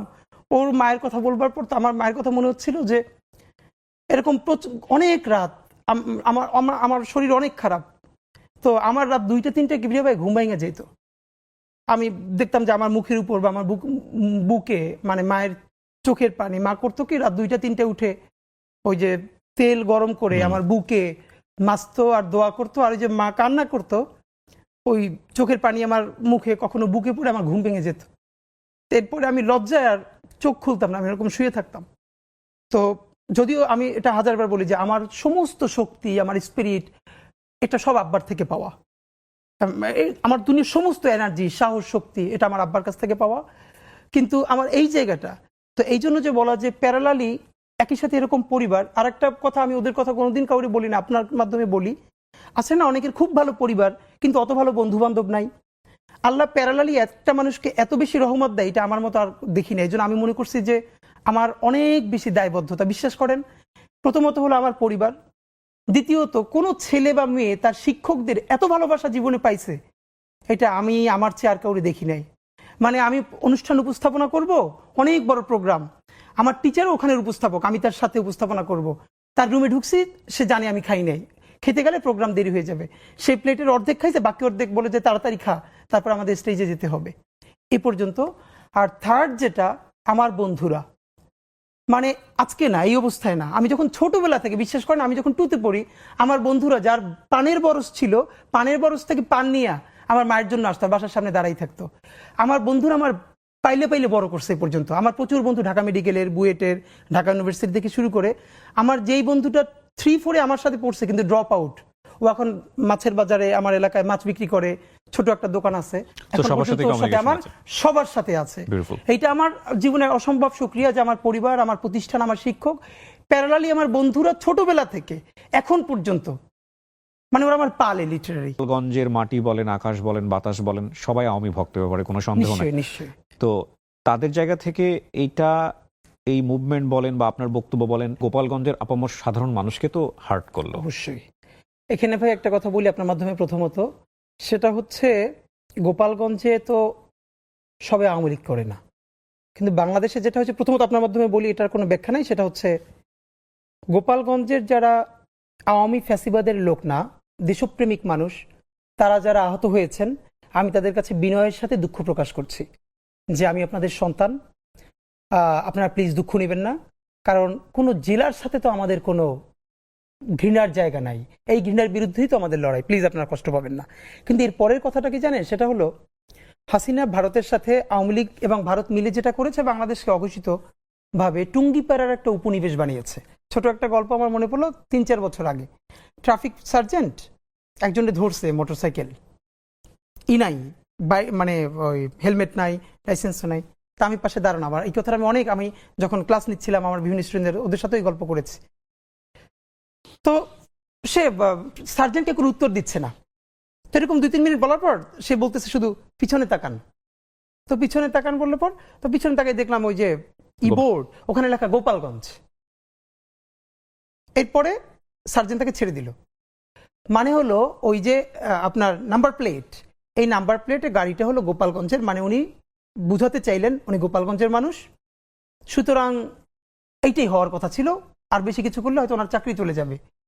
এই যে গোপালগঞ্জ নাম করে পুরো বাংলাদেশকে একটা টুঙ্গিপাড়ার উপনিবেশ বানিয়ে ফেলা। দেখেন বেগম জিয়ার সেই কথাটা আপনার মনে আছে নিশ্চয়ই, যে গোপালগঞ্জের নাম বদলে যাবে, এর মানে কি গোপালগঞ্জের সাথে ওনার ব্যক্তিগত কোনো শত্রুতা আছে? নিশ্চয়ই না। কিন্তু এই বাংলাদেশে যারা ফ্যাসিবাদ কায়েম করেছে, আপনি পুলিশের মধ্যে দেখেন, আমলাদের মধ্যে দেখেন, গোপালগঞ্জ, মানে গোপালগঞ্জকে ধরে ধরে ধরে ধরে তাদেরকে চাকরি দিয়ে, প্রমোশন দিয়ে, সব হত্যাগুলো তাদেরকে দিয়ে করানো হয়েছে, এবং তাদেরকে এম্পাওয়ার করেছে কোন পরিচয়টা, সে গোপালগঞ্জের ছেলে বা গোপালগঞ্জের মেয়ে, রাইট? তা আমাদেরকে যেটা করতে হবে, ওই আইডেন্টিটি পলিটিক্সের বিরুদ্ধে কথা বলতে হবে। আমরা তো এটা বলছি না যে এই গোপালগঞ্জ একদিন আবার বগুড়া হয়ে উঠতে পারে, না, আমরা বগুড়া হতে দিব না গোপালগঞ্জে। এর মানে হলো যে কোনো একক জেলা, একক ব্যক্তির পরিচয় কাউকে মনস্টার হতে দেওয়া যাবে না। সুতরাং হ্যাঁ, আর ওই দিন আমরা খুবই এক্সাইটেড ছিলাম, কারণ হলো হাসনাত ওরা যখন লিটারারি, এটা সত্য যে ওদেরকে ওভাবে পেলে ওদেরকে মেরে ফেলতো, এমন ভাবে ওদের সাথে তো বারবার কথা হচ্ছিল। তো আপনি যখন বুঝবেন, দেখেন আমি তো হাসনাতদের পলিটিক্স করি না, কিন্তু হাসনাত, বিএনপি, জামাত, এনসিপি, যারা এই জুলাইয়ের যোদ্ধা, তারা তো সবাই আমার ভাই। ইভেন আওয়ামী লীগের সেই মানুষটা, আমি হাজারবার বলি, যে গণহত্যা করে নাই, গুম করে নাই, খুন করে নাই, হত্যা করে নাই, কিন্তু সে ফিলোসফিক্যালি আওয়ামী লীগ, আমি তো তাকেও বলি যে তার সাথেও কোনো অন্যায় করা যাবে না, তার সাথে ইনসাফ করতে হবে। না, আওয়ামী লীগের অনেকে আছে জুলাইয়ের পক্ষে ছিল, হ্যাঁ, একদম স্বীকৃত আওয়ামী লীগ। আমি আপনাকে বলি, আমি যে আমার শেষের 10 দিন তো আমার বাসায় থাকতে পারি নাই, এবং আমার ওয়াইফ তখন বাসায় একা। আমার বাড়ির লোক, আমার শ্বশুর বাড়ির কেউ জানে না যে আমি বাসায় নাই, আমার ওয়াইফ প্রেগনেন্ট। কিন্তু তখন আমি রাতে বাসায় থাকি না, কারণ সারা রাত জেগে জেগে ল্যান্ডফোনে তখন যখন নেট ব্ল্যাক আউট করা হয়েছিল, আমি যে বাসাটা যে আপার বাসায় ছিলাম, ওনার ভাইও আওয়ামী লীগের ওয়ার্ডের একজন বড় নেতা, এবং ওই বাসাতে এই জন্য আমি এই আপার বাসায় থাকতে পেরেছিলাম যেন, এবং ওনার ভাই জানতো, কিন্তু ওনাকে বারবার ডেকে বলেছে এটা কিন্তু খুব রিস্কি হচ্ছে। বাট এবং ওই আপা, আমি অনেক টকশোতে বলেছি, উনি রাত 2টায় 3টায় আমার সাথে ব্রাকের সামনে, ইস্ট ওয়েস্টের সামনে, তারপরে আবুল হোটেলের ওখানে বোরকা পরে ফাইল নিয়ে হসপিটালের আমার সাথে গেছেন, কারণ ঠিক তখন আমার ওখানে যাওয়া দরকার ছিল অবস্থা বোঝার জন্য। আমি একটা লুঙ্গি পরে, টি শার্ট পরে তার সাথে গেছি, এবং সে হসপিটালের ফাইল নিয়েছে যাতে বুঝাতে পারি যে আমাদের ইমার্জেন্সি হসপিটালে যাওয়া প্রয়োজন আমার বোনকে সাথে নিয়ে। তো এটা তো সত্য। তো এই জন্য আমরা চাই যারা আওয়ামী লীগের গণহত্যার সমর্থক না, তাদেরকেও আপনি একটা স্পেস দেন। তবে তার আগে কি করতে হবে? এই গণহত্যার বিচারটা করতে হবে। বিচার করে তারপর তাকে নতুন করে স্পেস দিতে হবে। তো এই ঘৃণা তো আমরা আওয়ামী লীগের মতো ছড়াতে পারি না। ইনকলাব মঞ্চ আসলে কি করতে চায় ভবিষ্যতে? ইনকিলাব মঞ্চ মূলত বাংলাদেশের পক্ষে একটা সাংস্কৃতিক বিপ্লব করতে চাই, এটা খুবই ক্লিয়ার। আমরা বাংলাদেশে মনে করি যে সংস্কৃতি মানে শুধু গান বাজনা, নাটক, সিনেমা, এটা তো আর না। মানে মানুষের যে মনস্তত্ত্ব, দেখেন এই মনস্তত্ত্বের ফলে 1 বছরের মধ্যেই তারা 3 মাস 4 মাস পরে কেউ কেউ বলতে পারছে যে আগেই ভালো ছিলাম। কিবরিয়া ভাই, এই সরকার বা এইটা যেটাই হোক, যেই চালাক, এইটার কোনো তুলনায় কি আপনি গত 16 বছরের সাথে দিতে পারবেন? শুধু একটা হাজার হাজার গুমের সাথে একটা গুম শুধু নিজের পরিবারের সাথে রিলেট করেন, এটা আপনার বাবা, আপনার মা, আপনার ভাই বোন, লাশটা ফেরে নদীতে ভাসিয়ে দিয়েছে। এরপর আপনি 2-3 বছর খুঁজেছেন সব জায়গায়, আপনাকে বলাও হয় না সে মরে গেছে। আপনি কিসের সাথে কি মিলাচ্ছেন? এর মানে আমাদের যে মনস্তত্ত্ব, সেই মনস্তত্ত্ব ভাঙতে হবে। বাংলাদেশে যেটা করা হয়েছে, বাংলাদেশে নাটক, সিনেমা, গল্প, উপন্যাস এসবের মাধ্যমে, যেমন আপনি সরাসরি গণহত্যা করবেন না, কিন্তু আপনি উপন্যাস লিখবেন, আপা তোমার আব্বাকে একটু আব্বা বলে ডাকি, এরকম বলে বলে আপনি বলবেন। আমার অনেক বড় ভাইকে আমি চিনি যারা পিএসসির ভাইবা বোর্ডে, বিসিএস এ বঙ্গবন্ধুর নামের আগে, শেখ মুজিবুর রহমান নামের আগে একটা টাইটেল বাদ দিয়েছে হয়তো, এবং তাকে প্রচন্ড অপমান করে বের করে দেওয়া হয়েছে। এবং আপনাকে বলতে হবে, যতবার বলবেন ততবার, 1000 বছরের শ্রেষ্ঠ বাঙালি জাতির জনক বঙ্গবন্ধু শেখ মুজিবুর রহমান। নবী রাসূলের নামও একবার বললে দুরূদ পড়লে হয়, বারবার বললে দুরূদ না পড়লেও হয়। অথচ এটা এমনই একটা ধর্ম। আওয়ামী লীগ একটা পলিটিক্যাল পার্টি না, এটা একটা কাল্ট, এটা একটা সেমি রিলিজন। প্রমাণ আপনাকে বলি, আজকে আওয়ামী লীগের যে ভাইয়েরা শুনবেন, আপনাদের কাছে বিনীত অনুরোধ করি, কিবরিয়া ভাই, আমি গত 1 বছর এই মনস্তত্ত্বটা বোঝার জন্য, আমাদের প্রচুর বন্ধু বান্ধব আছে তো যারা সফট ছাত্রলীগ বা ছাত্রলীগ করতো, অথবা আওয়ামী লীগকে ভালোবাসে, এরকম আছে না? যেহেতু এই দেশেই আমরা সব একসাথে থাকি, আমি প্রচন্ডভাবে তাদেরকে বোঝার চেষ্টা করেছি। অনেস্টলি বলি, এখন পর্যন্ত আমি একজন, not a single man, Awami লীগের কর্মী না, সাধারণ সমর্থককে পাই নাই যারা এই জঘন্য গণহত্যার ব্যাপারে ন্যূনতম অনুশোচনা আছে। ভাই দেখেন, মানুষ যে যার পলিটিক্স করে, এরপরে ভাই বন্ধুরা বললে বলে না, না এই কেসটা খুব খারাপ হয়েছে, এই কেসটা ঠিক হয় না। ভাই, আমি একজন ন্যূনতম আওয়ামী লীগের সমর্থককে পাই নাই যে মনে করে এই গণহত্যাটা একটা জঘন্য কাজ হয়েছে, সুতরাং তাদের ক্ষমা চাওয়া উচিত। তারা বলে না, এটা কিসের কি হয়েছে, এখানে ছাত্ররা পুলিশকে মাইরে ফেলছে। এই মনস্তত্ত্ব আপনি কি দিয়ে ভাঙবেন ভাই? আমাদের একটা দীর্ঘ লড়াই লাগবে। বিএনপির ক্ষেত্রে অনেকবার বলেছি, বিএনপি যদি এখন নির্বাচিত হয়ে ক্ষমতায় আসে, তার কি ইচ্ছে 5 বছর থাকবে? 1/11 তো তার চলে যাওয়ার কথা না, সঠিক ভোট হলে তো তখনও সে ক্ষমতায় আসার কথা। কিন্তু দেখেন বিএনপির আর একটা ছায়ানট কোথায়, আর একটা উদিচি কোথায়? আওয়ামী লীগের 100-র বেশি এরকম সফট লেয়ার ছিল যে সে, দেখেন, সে ক্ষমতায় নাই, কিন্তু তার পক্ষে মত উৎপাদন করার মতো মূলধারা মিডিয়া থেকে শুরু করে কত জায়গায় লোক আছে, তারা গিলি করা পাঞ্জাবি পড়বে, তারা রবীন্দ্রসঙ্গীত গাইবে, শান্তিনিকেতনের জবনে কথা বলবে, এবং তারা বলবে যে হাসিনা খারাপ কিন্তু বঙ্গবন্ধু তো খারাপ নয়। কিন্তু সে একবারও বলে না এই বঙ্গবন্ধু স্বাধীনতার স্থপতি, এই কথাটা যেরকম সত্য, সেই বঙ্গবন্ধু বাংলাদেশে বাকশাল কায়েম করে গণতন্ত্র হত্যা করেছেন। তিনি প্রথম গুমের জনক বাংলাদেশে। তিনি সিরাজ শিকদারকে শুধু গুমি করেন নাই, তাকে হত্যা করে সংসদে দম্ভ ভরে বলেছেন, কোথায় আজকে সেই সিরাজ শিকদার? এই বাংলাদেশের প্রত্যেকটা, এই যে আজকে ফ্যাসিবাদ, এই ফ্যাসিবাদের জন্মদাতা ছিলেন 1000 বছরের শ্রেষ্ঠ বাঙালি বঙ্গবন্ধু শেখ মুজিবুর রহমান। এই কথাটা তিনি বলবেন না। বাংলাদেশ থেকে কোন ইতিহাসটা গুম করা হয়েছে ভাই জানেন? 74-এর দুর্ভিক্ষ। কবি আব্দুল হাই শিকদার, যুগান্তরের সম্পাদক, কয়েকদিন আগেও আমাকে বলেছেন যে কমপক্ষে 5 লক্ষ মানুষ 74-এর দুর্ভিক্ষে মারা গেছে। কিন্তু উনি বলছেন, আমি আমার এলাকায় গিয়ে দেখি আসলে মানুষের অভাব, মানে চাল ডালের অভাব নাই। তখন দেশে এগুলোর পর্যাপ্ত মজুদ ছিল, কিন্তু আওয়ামী লীগ এবং আওয়ামী লীগের তখন সবাই মিলে এটা নিজেরা মজুদ করে কালোবাজারি করে তারা মানুষের কাছে পৌঁছে দিতেন। আমি যে এলাকার ছেলে, সবাই আমির হোসেন আমুকে আমার এলাকায় সবাই লবণ চোরা বলে চিনে। এই 74-এর দুর্ভিক্ষের সময় তারা লবণকে এরকম কুক্ষিগত করে এরপর অনেক বেশি দামে বিক্রি করেছে। 5 লক্ষর বেশি মানুষ 74-এর দুর্ভিক্ষে মারা গেছে, যার ফলে 75-এর 15ই অগস্টে জানা যায় লোক পাওয়া যায় না। এটা তো সত্য। এই সত্য কি তারা কোনোদিন স্বীকার করে?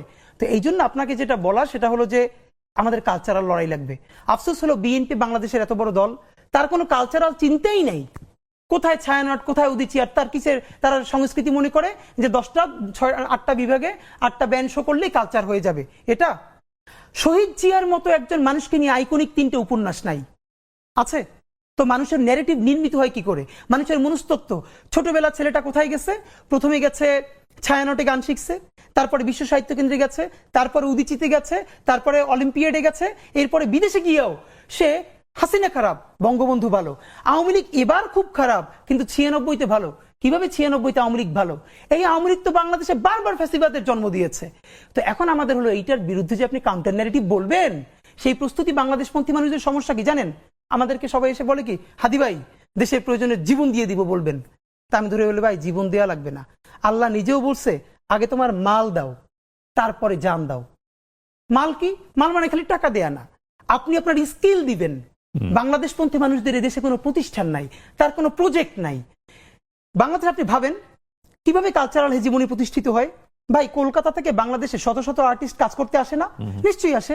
কিবরিয়া ভাই, আপনি কোনোদিন আজ পর্যন্ত দেখছেন কলকাতা থেকে যারা ঢাকায় আসে 6 মাস 1 বছর কাজ করে যায়, তারা এরপরে কলকাতায় কোনো শোতে গিয়ে ঢাকার অ্যাকসেন্টে বাংলা বলেন?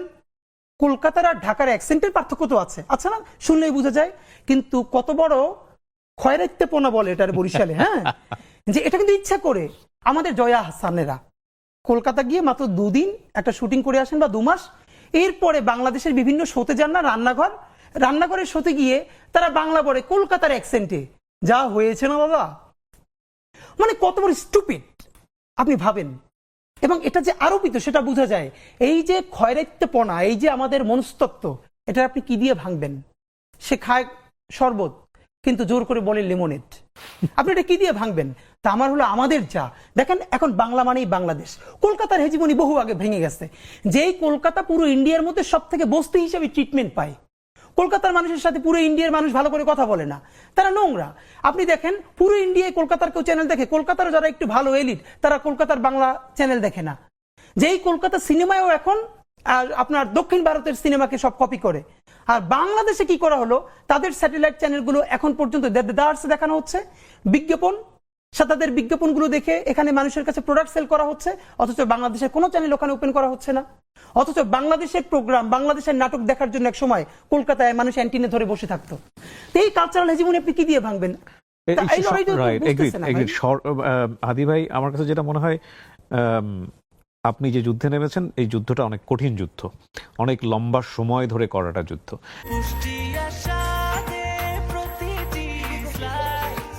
ব্রেকফাস্ট, টিফিন কিংবা স্ন্যাক টাইমে মজাদার আয়োজন মানে অল টাইম ব্রেড। 1 বছরের মধ্যে আমরা জুলাইয়ের যারা শক্তি ছিলাম, যারা জুলাইকে ধারণ করেছি, তাদের মধ্যে যেইভাবে আমরা বিভাজন দেখেছি, আমি কয়েকটা উদাহরণ বলতে পারি। যেমন ধরেন, বাংলাদেশের এই আন্দোলনে সোশ্যাল ইনফ্লুয়েন্সার যদি আমি বলি, দেশ এবং দেশের বাইরে থেকে, মূলত দেশের বাইরে থেকে আমি বলবো, বেশ কয়েকজন হাতে গোনা, তারা গণমাধ্যমের চেয়েও শক্তিশালী ভূমিকায় ছিল। তাদের কথায় মানুষজন রাস্তায় নেমেছে। এটা পৃথিবীর ইতিহাসে কোথাও হয়েছে কিনা আমরা ঠিক জানি না।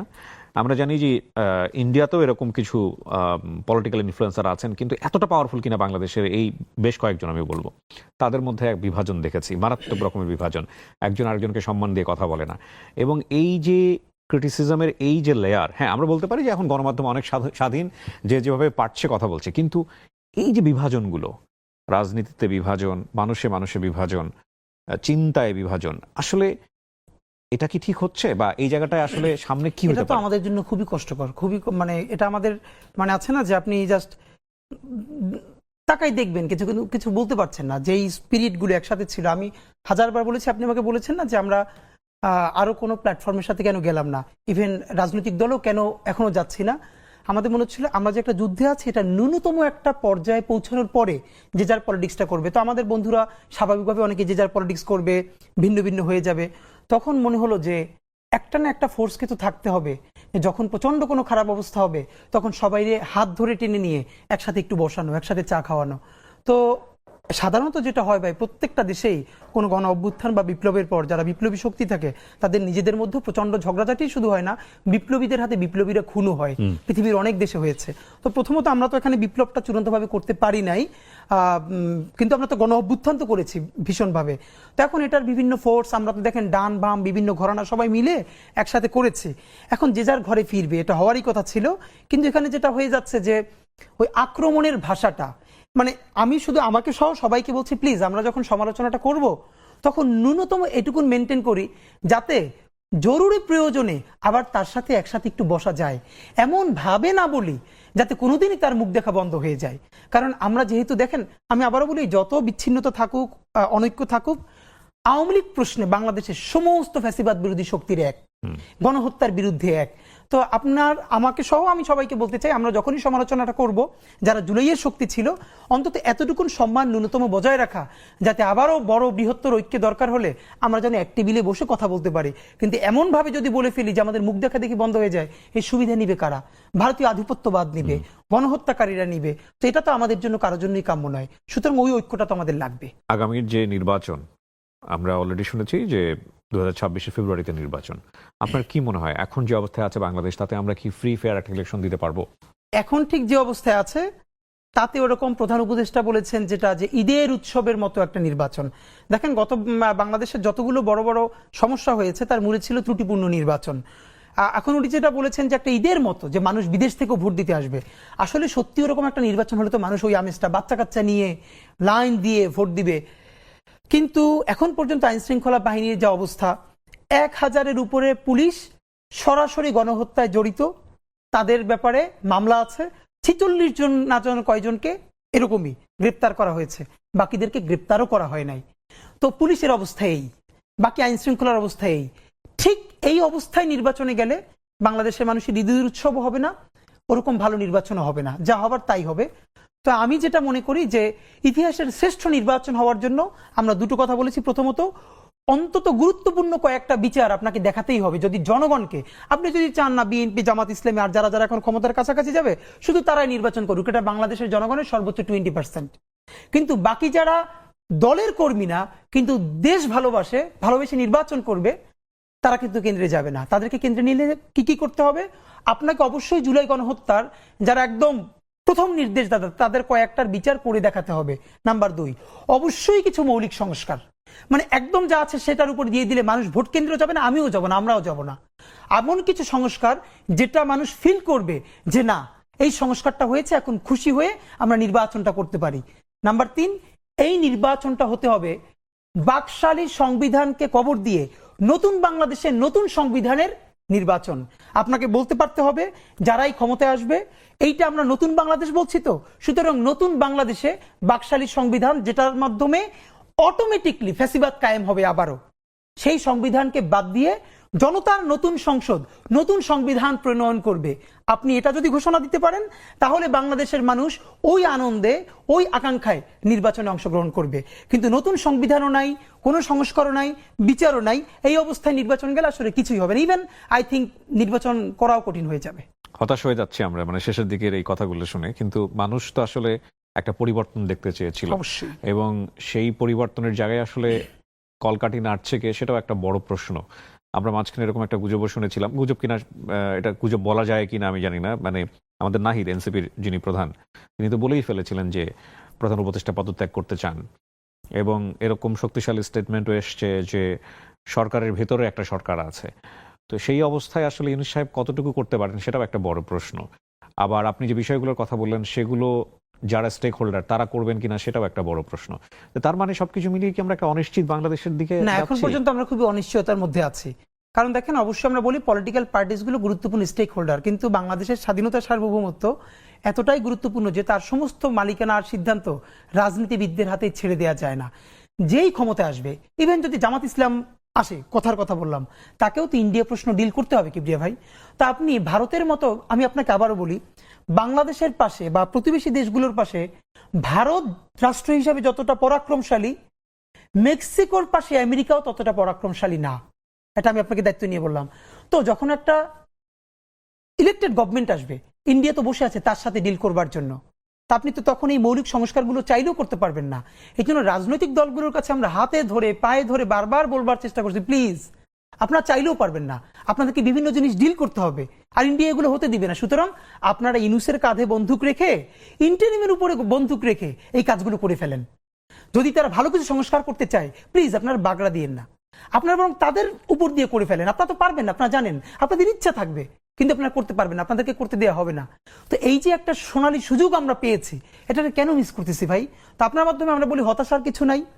যারা অনেকেই বলছে কিচ্ছু হলো না, না অনেক কিছু হয়েছে। প্রথমত কি হয়েছে, 24 সনেও এই অগস্টের আগে, জুলাই অগস্টের আগে সবাই বলেছে হাসিনারে আল্লাহ নিয়ে না গেলে আর কিছু হবে না, তোমরা যে যার মতো যাও, বলেছে না? তো এরপরে এই জুলাই গণ অভ্যুত্থান এর একমাত্র মাস্টার মাইন্ড উপরের আল্লাহ তাআলা, আমাদের অন্তরে তিনি অসীম সাহস নাজিল করেছেন, অসীম সাহস ভাই। তো এই 1 বছরে আল্লাহ যদি আমাদেরকে, যেটা কোনো পলিটিক্যাল পার্টি পারে নাই, বাংলাদেশের মানুষ যদি যা পেরে থাকে, তাহলে এই লড়াইটা তো কেবল শুরু। আমরা একটা বিপ্লবের মধ্যে আছি, বিপ্লব আমরা করতে পারি না, কিন্তু আপনাকে মনে রাখি ভাই, এইবার যদি ভালো কিছু না হয়, বাংলাদেশে একটা অনিবার্য বিপ্লব হবেই হবে। কবে হবে অঙ্ক কষে বলতে পারবো না, এটা 5 বছর পর, 10 বছর পর, অথবা আমার জন্মের পর আমার সন্তানেরাও করতে পারে। কিন্তু এই যে অসম্পূর্ণ বিপ্লব, তার স্ফুলিঙ্গ যে রয়ে গেছে, যেই সন্তান তার বাবাকে হারিয়েছে, মাকে হারিয়েছে, বোনকে হারিয়েছে, আমাকে শহীদ সৈকতের বোন মেসেজ করেছে গতকালকে, 2 বোন আপনার মনে আছে, যার ভাইয়ের লাশটা কাঁধে নিয়ে তারা মিছিল করছিলেন, তারা কিন্তু মরে যায় নাই। যেই ছেলে অন্ধ হয়ে আছে সে কিন্তু মরে যায় নাই। তাদের নেতৃত্বে চূড়ান্ত একটা বিপ্লব ইনশাল্লাহ হবেই। আমরা সেই চূড়ান্ত বিপ্লবের প্রস্তুতি নিচ্ছি, যেই বিপ্লবে আমরা সমস্ত আধিপত্যবাদের বিরুদ্ধে দাঁড়িয়ে সত্যিকারের একটা সার্বভৌম বাংলাদেশ গড়তে পারবো। আর সেই বিপ্লবের প্রথম পর্ব হলো আমাদেরকে ভীষণ যোগ্য করে তুলতে হবে। বাংলাদেশপন্থী মানুষদের হাজার হাজার তরুণ লাগবে, যারা এক একটা বিষয়ে ভীষণ স্কিল, যে সিনেমা বানাচ্ছে, ওয়ার্ল্ডের ফাইনেস্ট সিনেমা বানাবে, ফাইনেস্ট উপন্যাস লিখবে, এরকম এক একটা পর্যায়ে আমাদের হাজার হাজার যোগ্য লোক লাগবে। যখন আমরা দেখব যে প্রত্যেকটা সেক্টরে বাংলাদেশপন্থী ছেলে, বাংলাদেশপন্থী মেয়ে পৃথিবীর প্রতিটা প্রান্তে সব থেকে যোগ্য হয়ে উঠেছে, সেদিন আমাদের বিপ্লবের আমরা কেউ না কেউ ডাক দিবেই, ইনশাল্লাহ সেদিন আমরা সফল হব। আমরা বিপ্লবের মধ্যে আছি। হাদি ভাই, অনেক অনেক শুভকামনা থাকলো। খুব চমৎকার একটা সময় কেটেছে আপনার সঙ্গে। আমার ব্যক্তিগতভাবে অনেকবার গুজবাম্প হয়েছে। আমি ব্যক্তিগতভাবে বিশ্বাস করি 24-এর মধ্য দিয়ে যে বাংলাদেশ আমরা পেয়েছি, এই বাংলাদেশ কোনোভাবেই পথ হারাবে না এবং হারানো যাবে না। কারণ এই বাংলাদেশ সাধারণ মানুষের বাংলাদেশ, এদেশের মানুষের বাংলাদেশ। অনেক ভালো থাকুন আপনি। গঞ্জের মাটি বলেন, আকাশ বলেন, বাতাস বলেন, সবাই আওয়ামী ভক্ত, ব্যাপারে কোনো সন্দেহ নেই। তো তাদের জায়গা থেকে এই মুভমেন্ট বলেন বা আপনার বক্তব্য বলেন, গোপালগঞ্জের আপামর সাধারণ মানুষকে তো হার্ট করলো। অবশ্যই। এখানে ভাই একটা কথা বলি আপনার মাধ্যমে, প্রথমত সেটা হচ্ছে গোপালগঞ্জে তো সবাই আওয়ামী লীগ করে না, কিন্তু বাংলাদেশে যেটা হচ্ছে, প্রথমত আপনার মাধ্যমে বলি, এটার কোনো ব্যাখ্যা নাই, সেটা হচ্ছে গোপালগঞ্জের যারা আওয়ামী ফ্যাসিবাদের লোক না, দেশপ্রেমিক মানুষ, তারা যারা আহত হয়েছেন, আমি তাদের কাছে বিনয়ের সাথে দুঃখ প্রকাশ করছি যে আমি আপনাদের সন্তান, আপনারা প্লিজ দুঃখ নেবেন না। কারণ কোনো জেলার সাথে তো আমাদের কোনো ঘৃণার জায়গা নাই, এই ঘৃণার বিরুদ্ধেই তো আমাদের লড়াই, প্লিজ আপনারা কষ্ট পাবেন না। কিন্তু এর পরের কথাটা কি জানেন, সেটা হলো হাসিনা ভারতের সাথে আওয়ামী লীগ এবং ভারত মিলে যেটা করেছে, বাংলাদেশকে অঘোষিত ভাবে টুঙ্গিপাড়ার একটা উপনিবেশ বানিয়েছে। ছোট একটা গল্প আমার মনে পড়লো, 3-4 বছর আগে ট্রাফিক সার্জেন্ট একজনকে ধরছে, মোটরসাইকেল নাই, মানে ওই হেলমেট নাই, লাইসেন্সও নাই। তা আমি পাশে দাঁড়ানো, আমার এই কথাটা আমি যখন ক্লাস নিচ্ছিলাম, আমার বিভিন্ন স্টুডেন্টদের, ওদের সাথেই গল্প করেছি। তো সে সার্জেন্টকে কোনো উত্তর দিচ্ছে না। তো এরকম 2-3 মিনিট বলার পর সে বলতেছে শুধু পিছনে তাকান। তো পিছনে তাকান বললে পর, তো পিছনে তাকাই দেখলাম ওই যে বোর্ড, ওখানে লেখা গোপালগঞ্জ। এরপরে সার্জেন্ট তাকে ছেড়ে দিল। মানে হলো ওই যে আপনার নাম্বার প্লেট, এই নাম্বার প্লেটে গাড়িটা হলো গোপালগঞ্জের, মানে উনি বুঝাতে চাইলেন উনি গোপালগঞ্জের মানুষ। সুতরাং এইটাই হওয়ার কথা ছিল, আর বেশি কিছু করলে হয়তো ওনার চাকরি চলে যাবে। এই যে গোপালগঞ্জ নাম করে পুরো বাংলাদেশকে একটা টুঙ্গিপাড়ার উপনিবেশ বানিয়ে ফেলা। দেখেন বেগম জিয়ার সেই কথাটা আপনার মনে আছে নিশ্চয়ই, যে গোপালগঞ্জের নাম বদলে যাবে। এর মানে কি গোপালগঞ্জের সাথে ওনার ব্যক্তিগত কোনো শত্রুতা আছে? নিশ্চয়ই না। কিন্তু এই বাংলাদেশে যারা ফ্যাসিবাদ কায়েম করেছে, আপনি পুলিশের মধ্যে দেখেন, আমলাদের মধ্যে দেখেন, গোপালগঞ্জ মানে গোপালগঞ্জকে ধরে ধরে ধরে ধরে তাদেরকে চাকরি দিয়ে, প্রমোশন দিয়ে, সব হত্যাগুলো তাদেরকে দিয়ে করানো হয়েছে এবং তাদেরকে এম্পাওয়ার করেছে কোন পরিচয়টা, সে গোপালগঞ্জের ছেলে বা গোপালগঞ্জের মেয়ে, রাইট? তা আমাদেরকে যেটা করতে হবে ওই আইডেন্টিটি পলিটিক্সের বিরুদ্ধে কথা বলতে হবে। আমরা তো এটা বলছি না যে এই গোপালগঞ্জ একদিন আবার বগুড়া হয়ে উঠতে পারে, না, আমরা বগুড়া হতে দিব না গোপালগঞ্জে। এর মানে হলো যে কোনো একক জেলা একক ব্যক্তির পরিচয় কাউকে মনস্টার হতে দেওয়া যাবে না। সুতরাং হ্যাঁ, আর ওই দিন আমরা খুবই এক্সাইটেড ছিলাম, কারণ হলো হাসনাতরা যখন লিটারারি, এটা সত্য যে ওদেরকে ওভাবে পেলে ওদেরকে মেরে ফেলতো, এমন ভাবে ওদের সাথে তো বারবার কথা হচ্ছিল। তো আপনি যখন বুঝবেন, দেখেন আমি তো হাসনাতদের পলিটিক্স করি না, কিন্তু হাসনাত, বিএনপি, জামাত, এনসিপি যারা এই জুলাইয়ের যোদ্ধা তারা তো সবাই আমার ভাই।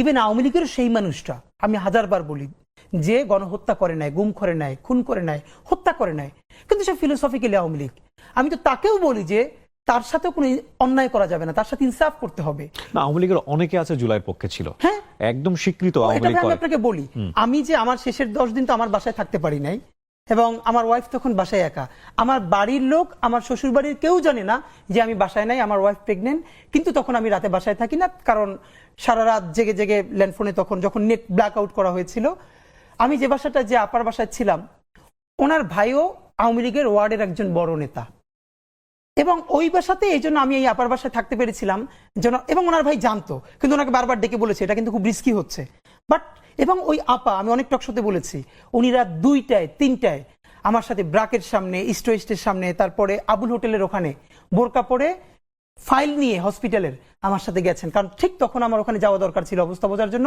আমি একটা লুঙ্গি পরে, টি শার্ট পরে তার সাথে গেছি, এবং সে হসপিটালের ফাইল নিয়েছে যাতে বুঝাতে পারি যে আমাদের ইমার্জেন্সি হসপিটালে যাওয়া প্রয়োজন আমার বোনকে সাথে নিয়ে। তো এটা তো সত্য। তো এই জন্য আমরা চাই যারা আওয়ামী লীগের গণহত্যার সমর্থক না, তাদেরকেও আপনি একটা স্পেস দেন, তবে তার আগে কি করতে হবে, এই গণহত্যার বিচারটা করতে হবে, বিচার করে তারপর তাকে নতুন করে স্পেস দিতে হবে। তো এই ঘৃণা তো আমরা আওয়ামী লীগের মতো ছড়াতে পারি না। ইনকিলাব মঞ্চ আসলে কি করতে চায় ভবিষ্যতে? ইনকিলাব মঞ্চ মূলত বাংলাদেশের পক্ষে একটা সাংস্কৃতিক বিপ্লব করতে চায়, এটা খুবই ক্লিয়ার। আমরা বাংলাদেশে মনে করি যে সংস্কৃতি মানে শুধু গান বাজনা, নাটক, সিনেমা, এটা তো আর না। মানে মানুষের যে মনস্তত্ত্ব, দেখেন এই মনস্তত্ত্বের ফলে 1 বছরের মধ্যেই তারা 3 মাস 4 মাস পরে কেউ কেউ বলতে পারছে যে আগেই ভালো ছিলাম। কিবরিয়া ভাই, এই সরকার বা এইটা যেটাই হোক, যেই চালাক, এইটার কোনো তুলনায় কি আপনি গত 16 বছরের সাথে দিতে পারবেন? শুধু একটা হাজার হাজার গুমের সাথে একটা গুম শুধু নিজের পরিবারের সাথে রিলেট করেন, এটা আপনার বাবা, আপনার মা, আপনার ভাই বোন, লাশটা ফেরে নদীতে ভাসিয়ে দিয়েছে, এরপর আপনি 2-3 বছর খুঁজেছেন সব জায়গায়, আপনাকে বলাও হয় না সে মরে গেছে। আপনি কিসের সাথে কি মিলাচ্ছেন? এর মানে আমাদের যে মনস্তত্ত্ব, সেই মনস্তত্ত্ব ভাঙতে হবে। বাংলাদেশে যেটা করা হয়েছে, বাংলাদেশে নাটক, সিনেমা, গল্প, উপন্যাস এসবের মাধ্যমে, যেমন আপনি সরাসরি গণহত্যা করবেন না, কিন্তু আপনি উপন্যাস লিখবেন, আপা তোমার আব্বাকে একটু আব্বা বলে ডাকি, এরকম বলে বলে আপনি বলবেন। আমার অনেক বড় ভাইকে আমি চিনি যারা পিএসসির ভাইবা বোর্ডে, বিসিএস এ বঙ্গবন্ধুর নামের আগে, শেখ মুজিবুর রহমান নামের আগে একটা টাইটেল বাদ দিয়েছে হয়তো, এবং তাকে প্রচন্ড অপমান করে বের করে দেওয়া হয়েছে। এবং আপনাকে বলতে হবে, যতবার বলবেন ততবার, 1000 বছরের শ্রেষ্ঠ বাঙালি জাতির জনক বঙ্গবন্ধু শেখ মুজিবুর রহমান, নবী রাসূলের নামও একবার বললে দুরূদ পড়লে হয়, বারবার বললে দুরূদ না পড়লেও হয়। অথচ এটা এমনই একটা ধর্ম, আওয়ামী লীগ একটা পলিটিক্যাল পার্টি না, এটা একটা কাল্ট, এটা একটা সেমি রিলিজন। প্রমাণ আপনাকে বলি, আজকে আওয়ামী লীগের যে ভাইয়েরা শুনবেন, আপনাদের কাছে বিনীত অনুরোধ করি, কিবরিয়া ভাই, আমি গত 1 বছর এই মনস্তত্ত্বটা বোঝার জন্য, আমাদের প্রচুর বন্ধু বান্ধব আছে তো যারা সফট ছাত্রলীগ বা ছাত্রলীগ করতো অথবা আওয়ামী লীগকে ভালোবাসে, এরকম আছে না, যেহেতু এই দেশেই আমরা সব একসাথে থাকি, আমি প্রচন্ড ভাবে তাদেরকে বোঝার চেষ্টা করেছি। অনেস্টলি বলি, এখন পর্যন্ত আমি একজন, not a single man, Awami লীগের কর্মী না, সাধারণ সমর্থককে পাই নাই যারা এই জঘন্য গণহত্যার ব্যাপারে ন্যূনতম অনুশোচনা আছে। ভাই দেখেন, মানুষ যে যার পলিটিক্স করে, এরপরে ভাই বন্ধুরা বললে বলে না, না এই কেসটা খুব খারাপ হয়েছে, এই কেসটা ঠিক হয় না। ভাই, আমি একজন ন্যূনতম আওয়ামী লীগের সমর্থককে পাই নাই যে মনে করে এই গণহত্যাটা একটা জঘন্য কাজ হয়েছে, সুতরাং তাদের ক্ষমা চাওয়া উচিত। তারা বলে না, এটা কিসের কি হয়েছে, এখানে ছাত্ররা পুলিশকে মাইরে ফেলছে। এই মনস্তত্ত্ব আপনি কি দিয়ে ভাঙবেন ভাই? আমাদের একটা দীর্ঘ লড়াই লাগবে। বিএনপির ক্ষেত্রে অনেকবার বলেছি, বিএনপি যদি এখন নির্বাচিত হয়ে ক্ষমতায় আসে, তার কি ইচ্ছে 5 বছর থাকবে? 1/11 তো তার চলে যাওয়ার কথা না, সঠিক ভোট হলে তো তখনও সে ক্ষমতায় আসার কথা। কিন্তু দেখেন বিএনপির আর একটা ছায়ানট কোথায়, আর একটা উদিচি কোথায়?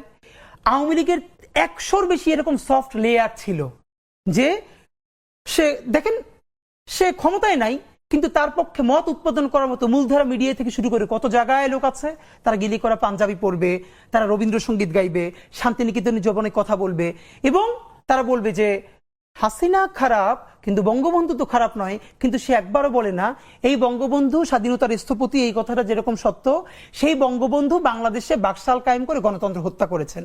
তিনি প্রথম গুমের জনক বাংলাদেশে। তিনি সিরাজ শিকদারকে শুধু গুমি করেন নাই, তাকে হত্যা করে সংসদে দম্ভ ভরে বলেছেন কোথায় আজকে সেই সিরাজ শিকদার।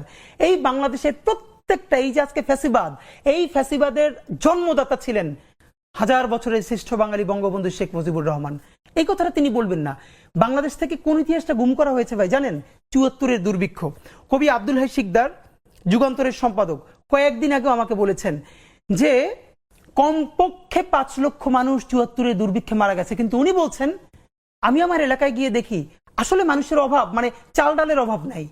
তখন দেশে এগুলোর পর্যাপ্ত মজুদ ছিল, কিন্তু আওয়ামী লীগ এবং আওয়ামী লীগের তখন সবাই মিলে এটা নিজেরা মজুদ করে কালোবাজারি করে তারা মানুষের কাছে পৌঁছে দিতেন। আমি যে এলাকার ছেলে, সবাই আমির হোসেন আমুকে আমার এলাকায় সবাই লবণ চোরা বলে চিনে। এই ৭৪-এর দুর্ভিক্ষের সময় তারা লবণকে এরকম কুক্ষিগত করে এরপর অনেক বেশি দামে বিক্রি করেছে। ৫ লক্ষর বেশি মানুষ ৭৪-এর দুর্ভিক্ষে মারা গেছে, যার ফলে ৭৫-এর 15ই আগস্টে জানা যায় লোক পাওয়া যায় না। এটা তো সত্য। এই সত্য কি তারা কোনোদিন স্বীকার করে? তো এই জন্য আপনাকে যেটা বলা সেটা হলো যে আমাদের কালচারাল লড়াই লাগবে। আফসোস হলো বিএনপি বাংলাদেশের এত বড় দল, তার কোনো কালচারাল চিন্তাই নেই। কোথায় ছায়ানট, কোথায় উদীচী, আর তার কিসের তারা সংস্কৃতি মনে করে যে 10টা 8টা বিভাগে 8টা ব্যান্ড শো করলেই কালচার হয়ে যাবে। এটা শহীদ জিয়ার মতো একজন মানুষকে নিয়ে আইকনিক 3টে উপন্যাস নাই আছে, তো মানুষের ন্যারেটিভ নির্মিত হয় কি করে? মানুষের মনস্তত্ত্ব, ছোটবেলা ছেলেটা কোথায় গেছে? প্রথমে গেছে ছায়ানটে গান শিখছে, তারপরে বিশ্ব সাহিত্য কেন্দ্রে গেছে, তারপরে উদীচিতে গেছে, তারপরে অলিম্পিয়াডে গেছে, এরপরে বিদেশে গিয়েও সে হাসিনা খারাপ বঙ্গবন্ধু ভালো, আওয়ামী লীগ এবার খুব খারাপ কিন্তু 96-তে ভালো। কিভাবে 96-তে আওয়ামী লীগ ভালো? এই আওয়ামী লীগ তো বাংলাদেশে বারবার ফ্যাসিবাদের জন্ম দিয়েছে। তো এখন আমাদের হলো এইটার বিরুদ্ধে যে আপনি কাউন্টার ন্যারেটিভ বলবেন, সেই প্রস্তুতি বাংলাদেশপন্থী মানুষদের সমস্যা কি জানেন? আমাদেরকে সবাই এসে বলে কি, হাদি ভাই দেশের প্রয়োজনে জীবন দিয়ে দিব বলবেন। তা আমি ধরে বলি ভাই জীবন দেওয়া লাগবে না। আল্লাহ নিজেও বলছে আগে তোমার মাল দাও তারপরে জান দাও। মাল কি? মাল মানে খালি টাকা দেয়া না, আপনি আপনার স্কিল দিবেন। বাংলাদেশপন্থী মানুষদের দেশে কোনো প্রতিষ্ঠান নাই, তার কোনো প্রজেক্ট নাই। বাংলাদেশে আপনি ভাবেন কিভাবে কালচারাল হেজিমনি প্রতিষ্ঠিত হয়? ভাই কলকাতা থেকে বাংলাদেশে শত শত আর্টিস্ট কাজ করতে আসে না? নিশ্চয়ই আসে। কিবরিয়া ভাই আপনি কোনোদিন আজ পর্যন্ত দেখছেন কলকাতা থেকে যারা ঢাকায় আসে 6 মাস 1 বছরে কাজ করে যায়, তারা এরপরে কলকাতায় কোনো শোতে গিয়ে ঢাকার অ্যাকসেন্টে বাংলা বলেন? কলকাতার আর ঢাকার অ্যাকসেন্টের পার্থক্য তো আছে, আচ্ছা না? শুনলেই বোঝা যায়। কিন্তু কত বড় খয়রাইত্যপনা বলে এটার বরিশালে, হ্যাঁ, যে এটা কিন্তু ইচ্ছা করে। আমাদের জয়া হাসানেরা কলকাতা গিয়ে মাত্র 2 দিন একটা শুটিং করে আসেন বা 2 মাস, এরপরে বাংলাদেশের বিভিন্ন শোতে যান না, রান্নাঘরের শোতে গিয়ে তারা বাংলা বলে কলকাতার অ্যাকসেন্টে। যা হয়েছে না বাবা, মানে কত বড় স্টুপিড আপনি ভাবেন। এবং এটা যে আরোপিত সেটা বোঝা যায়। এই যে খয়রাইত্যপনা, এই যে আমাদের মনস্তত্ত্ব, এটা আপনি কি দিয়ে ভাঙবেন? সে খায় শরবত কিন্তু জোর করে বলে লেমনেড, আপনি এটা কি দিয়ে ভাঙবেন? তা আমার হলো আমাদের যা দেখেন এখন বাংলা মানেই বাংলাদেশ। কলকাতার হেজিমনি বহু আগে ভেঙে গেছে। যেই কলকাতা পুরো ইন্ডিয়ার মধ্যে সব থেকে বস্তি হিসেবে ট্রিটমেন্ট পায়, কলকাতার মানুষের সাথে পুরো ইন্ডিয়ার মানুষ ভালো করে কথা বলে না, তারা নোংরা। আপনি দেখেন পুরো ইন্ডিয়ায় কলকাতার কেউ চ্যানেল দেখে? কলকাতার যারা একটু ভালো এলিট তারা কলকাতার বাংলা চ্যানেল দেখে না। যেই কলকাতা সিনেমায়ও এখন আপনার দক্ষিণ ভারতের সিনেমাকে সব কপি করে। আর বাংলাদেশে কি করা হলো, তাদের স্যাটেলাইট চ্যানেলগুলো এখন পর্যন্ত দেখানো হচ্ছে বিজ্ঞাপন, তাদের বিজ্ঞাপনগুলো দেখে এখানে মানুষের কাছে প্রোডাক্ট সেল করা হচ্ছে, অথচ বাংলাদেশের কোনো চ্যানেল ওখানে ওপেন করা হচ্ছে না। অথচ বাংলাদেশের প্রোগ্রাম, বাংলাদেশের নাটক দেখার জন্য এক সময় কলকাতায় মানুষ অ্যান্টিনে ধরে বসে থাকতো। তো এই কালচারাল হেজিমনি আপনি কি দিয়ে ভাঙবেন? হাদি ভাই, আমার কাছে যেটা মনে হয়, আপনি যে যুদ্ধে নেমেছেন এই যুদ্ধটা অনেক কঠিন যুদ্ধ, অনেক লম্বা সময় ধরে করাটা যুদ্ধ।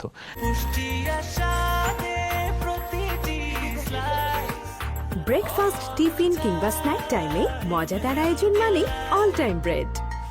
1 বছরের মধ্যে আমরা জুলাইয়ের যারা শক্তি ছিলাম, যারা জুলাইকে ধারণ করেছি, তাদের মধ্যে যেইভাবে আমরা বিভাজন দেখেছি, আমি কয়েকটা উদাহরণ বলতে পারি। যেমন ধরেন বাংলাদেশের এই আন্দোলনে সোশ্যাল ইনফ্লুয়েন্সার যদি আমি বলি, দেশ এবং দেশের বাইরে থেকে, মূলত দেশের বাইরে থেকে আমি বলবো, বেশ কয়েকজন হাতে গোনা তারা গণমাধ্যমের চেয়েও শক্তিশালী ভূমিকায় ছিল, তাদের কথায় মানুষজন রাস্তায় নেমেছে। এটা পৃথিবীর ইতিহাসে কোথাও হয়েছে কিনা আমরা ঠিক জানি না। আমরা জানি যে ইন্ডিয়াতেও এরকম কিছু পলিটিক্যাল ইনফ্লুয়েন্সার আছেন, কিন্তু এতটা পাওয়ারফুল কিনা বাংলাদেশের এই বেশ কয়েকজন আমি বলবো, তাদের মধ্যে এক বিভাজন দেখেছি, মারাত্মক রকমের বিভাজন, একজন আরেকজনকে সম্মান দিয়ে কথা বলে না। এবং এই যে ক্রিটিসিজমের এই যে লেয়ার, হ্যাঁ আমরা বলতে পারি যে এখন গণমাধ্যম অনেক স্বাধীন, যে যেভাবে পারছে কথা বলছে, কিন্তু এই যে বিভাজনগুলো, রাজনীতিতে বিভাজন, মানুষে মানুষে বিভাজন, চিন্তায় বিভাজন, আসলে এটা কি ঠিক হচ্ছে, বা এই জায়গাটায় আসলে সামনে কি হতে এটা তো পারে? আমাদের জন্য খুবই কষ্টকর, খুবই মানে এটা আমাদের মানে আছে না যে আপনি জাস্ট তাকাই দেখবেন, কিছু কিন্তু কিছু বলতে পারছেন না, যেই স্পিরিট গুলো একসাথে ছিল। আমি হাজারবার বলেছি, আপনি আমাকে বলেছেন না যে আমরা আরো কোনো প্ল্যাটফর্মের সাথে কেন গেলাম না, ইভেন রাজনৈতিক দলও কেন এখনো যাচ্ছি না। আমাদের মনে হচ্ছিল আমরা যে একটা যুদ্ধে আছি, এটা ন্যূনতম একটা পর্যায়ে পৌঁছানোর পরে যে যার পলিটিক্সটা করবে। তো আমাদের বন্ধুরা স্বাভাবিকভাবে অনেকে যে যার পলিটিক্স করবে, ভিন্ন ভিন্ন হয়ে যাবে।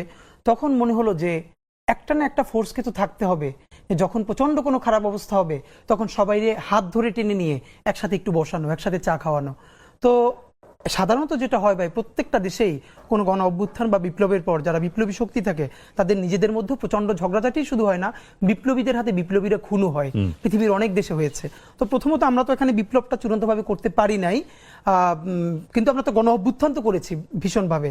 তো এখন এটার বিভিন্ন ফোর্স, আমরা তো দেখেন ডান বাম বিভিন্ন ঘরানা সবাই মিলে একসাথে করেছি। এখন যে যার ঘরে ফিরবে, এটা হওয়ারই কথা ছিল। কিন্তু এখানে যেটা হয়ে যাচ্ছে যে ওই আক্রমণের ভাষাটা, মানে আমি শুধু আমাকে সহ সবাইকে বলছি, প্লিজ আমরা যখন সমালোচনাটা করব তখন ন্যূনতম এটুকুন মেনটেন করি যাতে জরুরি প্রয়োজনে আবার তার সাথে একসাথে একটু বসা যায়, এমন ভাবে না বলি যাতে কোনোদিনই তার মুখ দেখা বন্ধ হয়ে যায়। কারণ আমরা যেহেতু দেখেন, আমি আবারও বলি, যত বিচ্ছিন্নতা থাকুক, অনৈক্য থাকুক, আওয়ামী লীগ প্রশ্নে বাংলাদেশের সমস্ত ফ্যাসিবাদ বিরোধী শক্তির এক, গণহত্যার বিরুদ্ধে এক।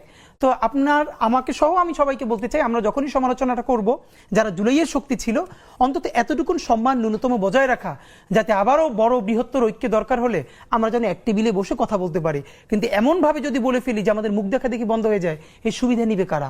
ভারতীয় আধিপত্যবাদ নিবে, গণহত্যাকারীরা নিবে। তো এটা তো আমাদের জন্য কারোর জন্যই কাম্য নয়। সুতরাং ওই ঐক্যটা তো আমাদের লাগবে। আগামীর যে নির্বাচন, আমরা অলরেডি শুনেছি যে 2026 ফেব্রুয়ারিতে নির্বাচন।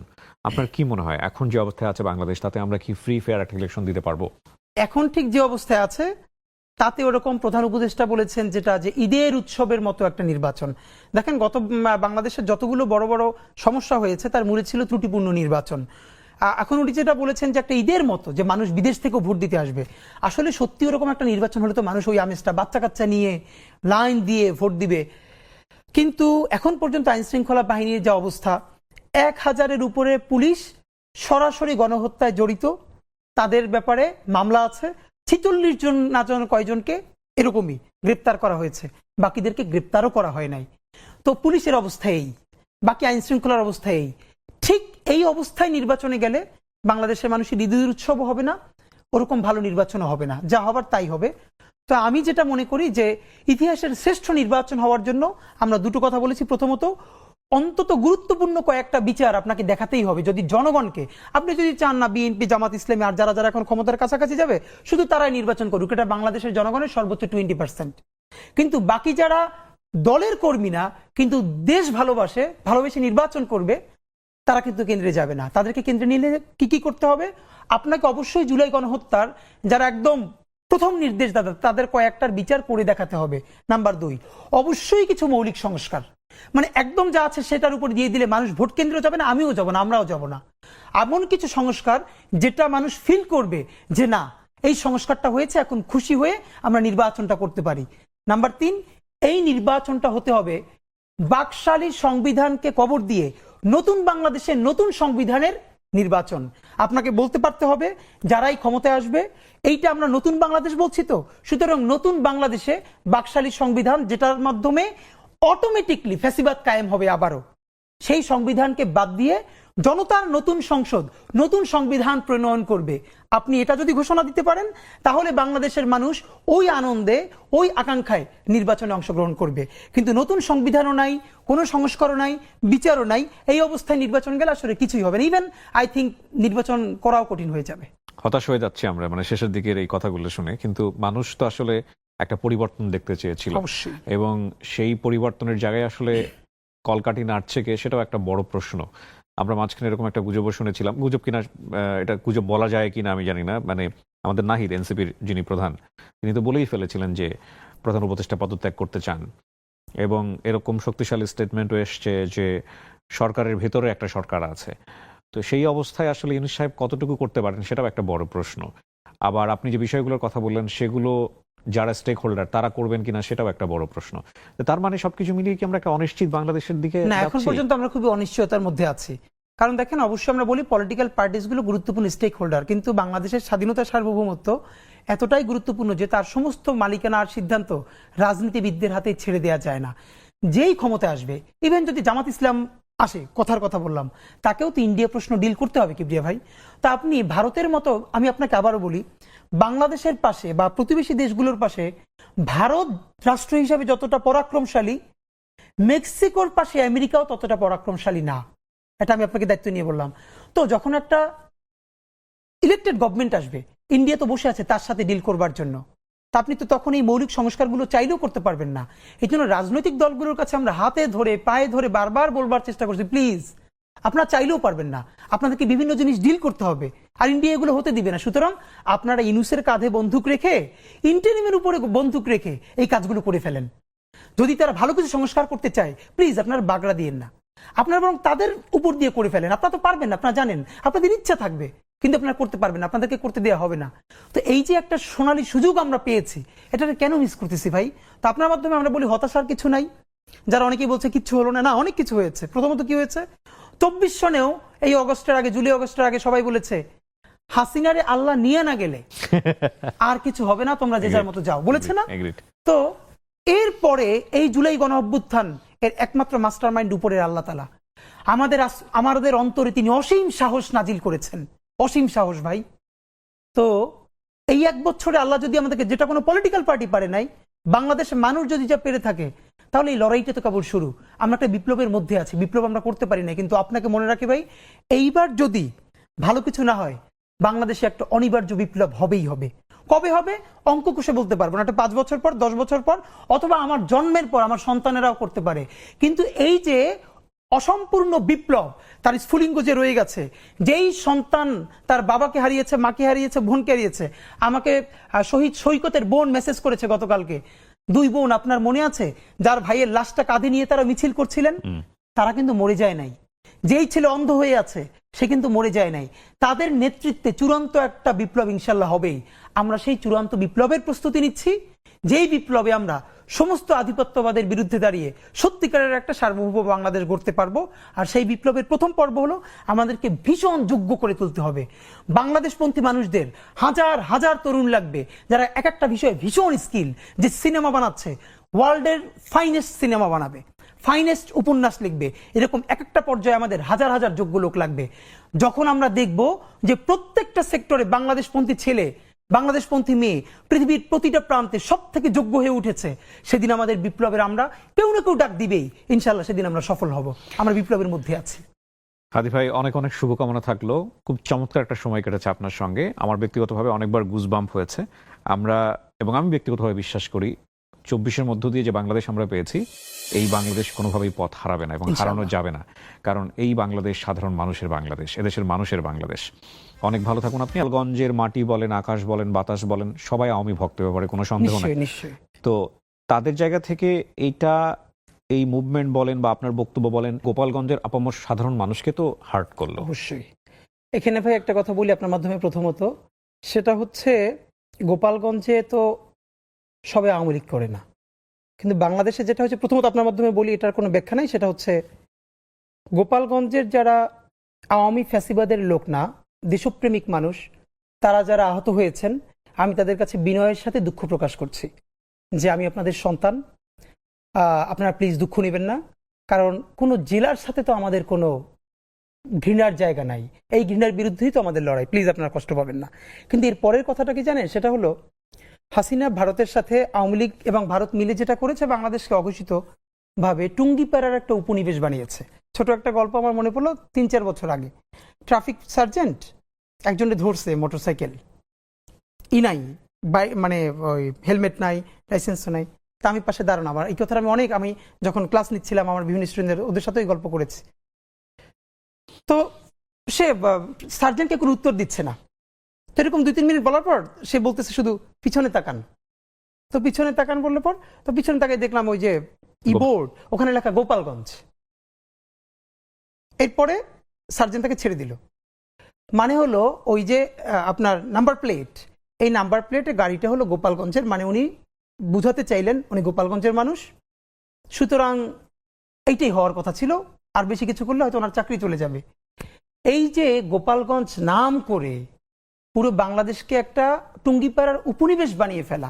দেখেন বেগম জিয়ার সেই কথাটা আপনার মনে আছে নিশ্চয়ই, যে গোপালগঞ্জের নাম বদলে যাবে। এর মানে কি গোপালগঞ্জের সাথে ওনার ব্যক্তিগত কোনো শত্রুতা আছে? নিশ্চয়ই না।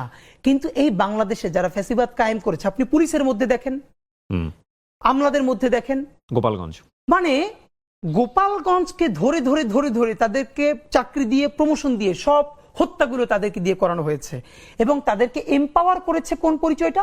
সে গোপালগঞ্জের ছেলে বা গোপালগঞ্জের মেয়ে, রাইট? তা আমাদেরকে যেটা করতে হবে ওই আইডেন্টিটি পলিটিক্সের বিরুদ্ধে কথা বলতে হবে। আমরা তো এটা বলছি না যে এই গোপালগঞ্জ একদিন আবার বগুড়া হয়ে উঠতে পারে, না, আমরা বগুড়া হতে দিব না গোপালগঞ্জে। এর মানে হলো যে কোনো একক জেলা, একক ব্যক্তির পরিচয় কাউকে মনস্টার হতে দেওয়া যাবে না।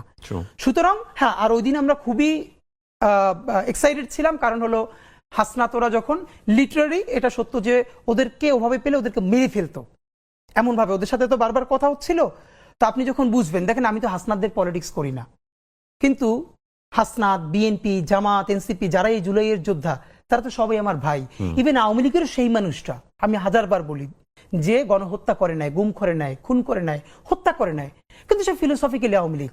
আমি তো তাকেও বলি যে তার সাথে কোনো অন্যায় করা যাবে না, তার সাথে ইনসাফ করতে হবে। না, আওয়ামী লীগের অনেকে আছে জুলাইয়ের পক্ষে ছিল, হ্যাঁ, একদম স্বীকৃত আওয়ামী লীগ। আমি আপনাকে বলি, আমি যে আমার শেষের 10 দিন তো আমার বাসায় থাকতে পারি নাই, এবং আমার ওয়াইফ তখন বাসায় একা। আমার বাড়ির লোক, আমার শ্বশুর বাড়ির কেউ জানে না যে আমি বাসায় নাই, আমার ওয়াইফ প্রেগনেন্ট। কিন্তু তখন আমি রাতে বাসায় থাকি না, কারণ সারা রাত জেগে জেগে ল্যান্ডফোনে, তখন যখন নেট ব্ল্যাক আউট করা হয়েছিল, আমি যে বাসাটা, যে আপার বাসায় ছিলাম, ওনার ভাইও আওয়ামী লীগের ওয়ার্ডের একজন বড় নেতা, এবং ওই বাসাতে এই জন্য আমি এই আপার বাসায় থাকতে পেরেছিলাম যেন, এবং ওনার ভাই জানতো, কিন্তু ওনাকে বারবার ডেকে বলেছে এটা কিন্তু খুব রিস্কি হচ্ছে। বাট এবং ওই আপা, আমি অনেক টকশোতে বলেছি, উনি রাত 2টায় 3টায় আমার সাথে ব্রাকের সামনে, ইস্ট ওয়েস্টের সামনে, তারপরে আবুল হোটেলের ওখানে বোরকা পরে ফাইল নিয়ে হসপিটালের আমার সাথে গেছেন, কারণ ঠিক তখন আমার ওখানে যাওয়া দরকার ছিল অবস্থা বোঝার জন্য। আমি একটা লুঙ্গি পরে, টি শার্ট পরে তার সাথে গেছি, এবং সে হসপিটালের ফাইল নিয়েছে যাতে বুঝাতে পারি যে আমাদের ইমার্জেন্সি হসপিটালে যাওয়া প্রয়োজন, আমার বোনকে সাথে নিয়ে। তো এটা তো সত্য। তো এই জন্য আমরা চাই যারা আওয়ামী লীগের গণহত্যার সমর্থক না, তাদেরকেও আপনি একটা স্পেস দেন। তবে তার আগে কি করতে হবে? এই গণহত্যার বিচারটা করতে হবে। বিচার করে তারপর তাকে নতুন করে স্পেস দিতে হবে। তো এই ঘৃণা তো আমরা আওয়ামী লীগের মতো ছড়াতে পারি না। ইনকিলাব মঞ্চ আসলে কি করতে চায় ভবিষ্যতে? ইনকিলাব মঞ্চ মূলত বাংলাদেশের পক্ষে একটা সাংস্কৃতিক বিপ্লব করতে চায়, এটা খুবই ক্লিয়ার। আমরা বাংলাদেশে মনে করি যে সংস্কৃতি মানে শুধু গান বাজনা, নাটক, সিনেমা, এটা তো আর না। মানে মানুষের যে মনস্তত্ত্ব, দেখেন এই মনস্তত্ত্বের ফলে 1 বছরের মধ্যেই তারা 3 মাস 4 মাস পরে কেউ কেউ বলতে পারছে যে আগেই ভালো ছিলাম। কিবরিয়া ভাই, এই সরকার বা এইটা যেটাই হোক, যেই চালাক, এইটার কোনো তুলনায় কি আপনি গত 16 বছরের সাথে দিতে পারবেন? শুধু একটা হাজার হাজার গুমের সাথে একটা গুম শুধু নিজের পরিবারের সাথে রিলেট করেন, এটা আপনার বাবা, আপনার মা, আপনার ভাই বোন, লাশটা ফেরে নদীতে ভাসিয়ে দিয়েছে। এরপর আপনি 2-3 বছর খুঁজেছেন সব জায়গায়, আপনাকে বলাও হয় না সে মরে গেছে। আপনি কিসের সাথে কি মিলাচ্ছেন? এর মানে আমাদের যে মনস্তত্ত্ব, সেই মনস্তত্ত্ব ভাঙতে হবে। বাংলাদেশে যেটা করা হয়েছে, বাংলাদেশে নাটক, সিনেমা, গল্প, উপন্যাস এসবের মাধ্যমে, যেমন আপনি সরাসরি গণহত্যা করবেন না, কিন্তু আপনি উপন্যাস লিখবেন, আপা তোমার আব্বাকে একটু আব্বা বলে ডাকি, এরকম বলে বলে আপনি বলবেন। আমার অনেক বড় ভাইকে আমি চিনি যারা পিএসসির ভাইবা বোর্ডে, বিসিএস এ বঙ্গবন্ধুর নামের আগে, শেখ মুজিবুর রহমান নামের আগে একটা টাইটেল বাদ দিয়েছে হয়তো, এবং তাকে প্রচন্ড অপমান করে বের করে দেওয়া হয়েছে। এবং আপনাকে বলতে হবে, যতবার বলবেন ততবার, 1000 বছরের শ্রেষ্ঠ বাঙালি জাতির জনক বঙ্গবন্ধু শেখ মুজিবুর রহমান। নবী রাসূলের নামও একবার বললে দুরূদ পড়লে হয়, বারবার বললে দুরূদ না পড়লেও হয়। অথচ এটা এমনই একটা ধর্ম, আওয়ামী লীগ একটা পলিটিক্যাল পার্টি না, এটা একটা কাল্ট, এটা একটা সেমি রিলিজন। প্রমাণ আপনাকে বলি, আজকে আওয়ামী লীগের যে ভাইয়েরা শুনবেন, আপনাদের কাছে বিনীত অনুরোধ করি, কিবরিয়া ভাই, আমি গত 1 বছর এই মনস্তত্ত্বটা বোঝার জন্য, আমাদের প্রচুর বন্ধু বান্ধব আছে তো যারা সফট ছাত্রলীগ বা ছাত্রলীগ করতো অথবা আওয়ামী লীগকে ভালোবাসে, এরকম আছে না, যেহেতু এই দেশেই আমরা সব একসাথে থাকি। আমি প্রচন্ডভাবে তাদেরকে বোঝার চেষ্টা করেছি। অনেস্টলি বলি, এখন পর্যন্ত আমি একজন, not a single man, Awami লীগের কর্মী না, সাধারণ সমর্থককে পাই নাই যারা এই জঘন্য গণহত্যার ব্যাপারে ন্যূনতম অনুশোচনা আছে। ভাই দেখেন, মানুষ যে যার পলিটিক্স করে, এরপরে ভাই বন্ধুরা বলে না, না এই কেসটা খুব খারাপ হয়েছে, এই কেসটা ঠিক হয় না। ভাই, আমি একজন ন্যূনতম আওয়ামী লীগের সমর্থককে পাই নাই যে মনে করে এই গণহত্যাটা একটা জঘন্য কাজ হয়েছে, সুতরাং তাদের ক্ষমা চাওয়া উচিত। তারা বলে না, এটা কিসের কি হয়েছে, এখানে ছাত্ররা পুলিশকে মাইরে ফেলছে। এই মনস্তত্ব আপনি কি দিয়ে ভাঙবেন ভাই? আমাদের একটা দীর্ঘ লড়াই লাগবে। বিএনপির ক্ষেত্রে অনেকবার বলেছি, বিএনপি যদি এখন নির্বাচিত হয়ে ক্ষমতায় আসে, তার কি ইচ্ছে 5 বছর থাকবে? 1/11 তো তার চলে যাওয়ার কথা না, সঠিক ভোট হলে তো তখনও সে ক্ষমতায় আসার কথা। কিন্তু দেখেন বিএনপির আর একটা ছায়ানট কোথায়, আর একটা উদিচি কোথায়?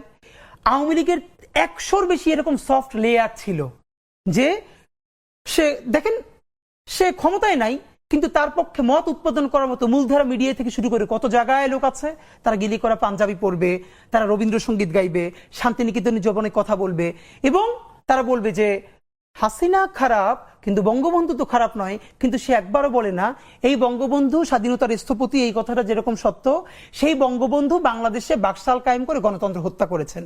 তিনি প্রথম গুমের জনক বাংলাদেশে।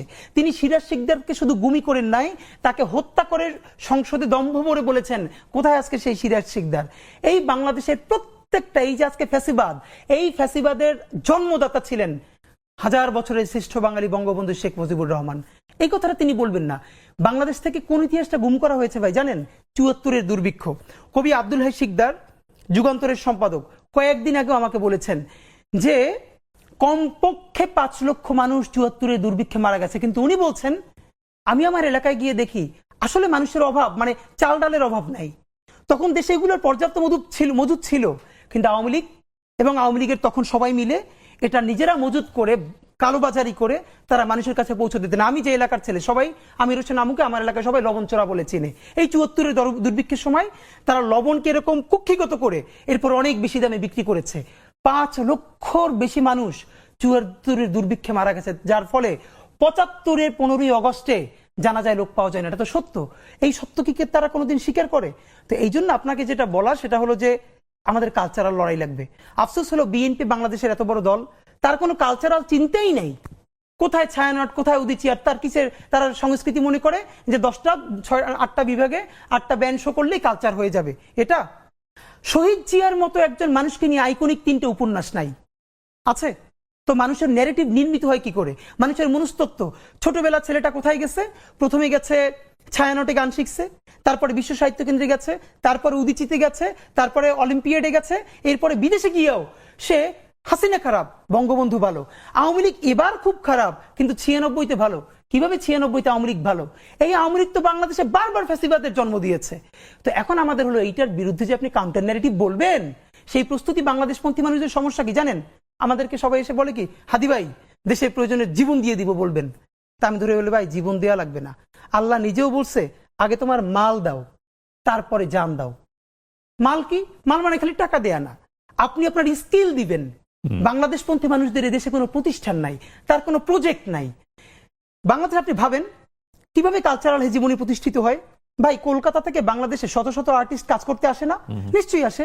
কিবরিয়া ভাই, আপনি কোনোদিন আজ পর্যন্ত দেখছেন কলকাতা থেকে যারা ঢাকায় আসে 6 মাস 1 বছর কাজ করে যায়, তারা এরপরে কলকাতায় কোনো শোতে গিয়ে ঢাকার অ্যাকসেন্টে বাংলা বলেন? কলকাতার আর ঢাকার অ্যাকসেন্টের পার্থক্য তো আছে, আচ্ছা না? শুনলেই বোঝা যায়।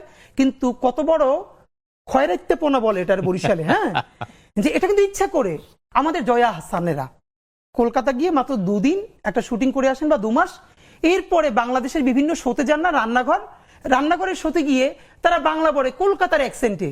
যা হয়েছে না বাবা, মানে কত বড় স্টুপিড আপনি ভাবেন। এবং এটা যে আরোপিত সেটা বোঝা যায়। এই যে খয়রাইত্যপনা, এই যে আমাদের মনস্তত্ত্ব, এটা আপনি কি দিয়ে ভাঙবেন? সে খায় শরবত কিন্তু জোর করে বলে লেমনেড, আপনি এটা কি দিয়ে ভাঙবেন? তা আমার হলো আমাদের যা দেখেন, এখন বাংলা মানেই বাংলাদেশ। কলকাতার হেজিমনি বহু আগে ভেঙে গেছে। যেই কলকাতা পুরো ইন্ডিয়ার মধ্যে সব থেকে বস্তি হিসেবে ট্রিটমেন্ট পায়, কলকাতার মানুষের সাথে পুরো ইন্ডিয়ার মানুষ ভালো করে কথা বলে না, তারা নোংরা। আপনি দেখেন পুরো ইন্ডিয়ায় কলকাতার কেউ চ্যানেল দেখে? কলকাতার যারা একটু ভালো এলিট তারা কলকাতার বাংলা চ্যানেল দেখে না। যেই কলকাতা সিনেমায়ও এখন আপনার দক্ষিণ ভারতের সিনেমাকে সব কপি করে। আর বাংলাদেশে কি করা হলো, তাদের স্যাটেলাইট চ্যানেলগুলো এখন পর্যন্ত দেদারসে দেখানো হচ্ছে বিজ্ঞাপন, তাদের বিজ্ঞাপনগুলো দেখে এখানে মানুষের কাছে প্রোডাক্ট সেল করা হচ্ছে, অথচ বাংলাদেশের কোনো চ্যানেল ওখানে ওপেন করা হচ্ছে না। অথচ বাংলাদেশের প্রোগ্রাম, বাংলাদেশের নাটক দেখার জন্য এক সময় কলকাতায় মানুষ অ্যান্টিনে ধরে বসে থাকতো। তো এই কালচারাল হেজিমনি আপনি কি দিয়ে ভাঙবেন? এই লড়াই তো বুঝতেছে না ভাই। হাদি ভাই, আমার কাছে যেটা মনে হয়, আপনি যে যুদ্ধে নেমেছেন এই যুদ্ধটা অনেক কঠিন যুদ্ধ, অনেক লম্বা সময় ধরে করাটা যুদ্ধ।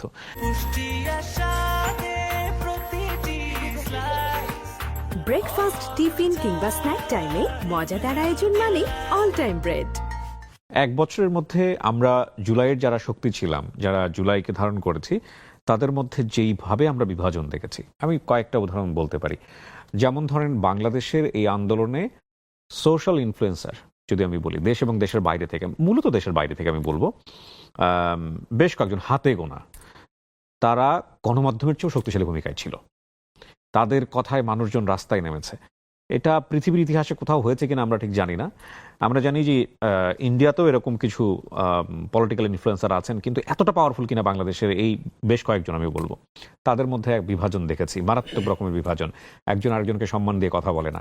এবং এই যে ক্রিটিসিজমের এই যে লেয়ার, হ্যাঁ আমরা বলতে পারি যে এখন গণমাধ্যম অনেক স্বাধীন, যে যেভাবে পারছে কথা বলছে, কিন্তু এই যে বিভাজনগুলো, রাজনীতিতে বিভাজন, মানুষে মানুষে বিভাজন, চিন্তায় বিভাজন, আসলে এটা কি ঠিক হচ্ছে, বা এই জায়গাটায় আসলে সামনে কি হতে এটা তো পারে? আমাদের জন্য খুবই কষ্টকর, খুবই মানে এটা আমাদের মানে আছে না যে আপনি জাস্ট তাকাই দেখবেন, কিছু কিন্তু কিছু বলতে পারছেন না। যেই স্পিরিট গুলো একসাথে ছিল, আমি হাজারবার বলেছি, আপনি আমাকে বলেছেন না যে আমরা আরো কোনো প্ল্যাটফর্মের সাথে কেন গেলাম না, ইভেন রাজনৈতিক দলও কেন এখনো যাচ্ছি না।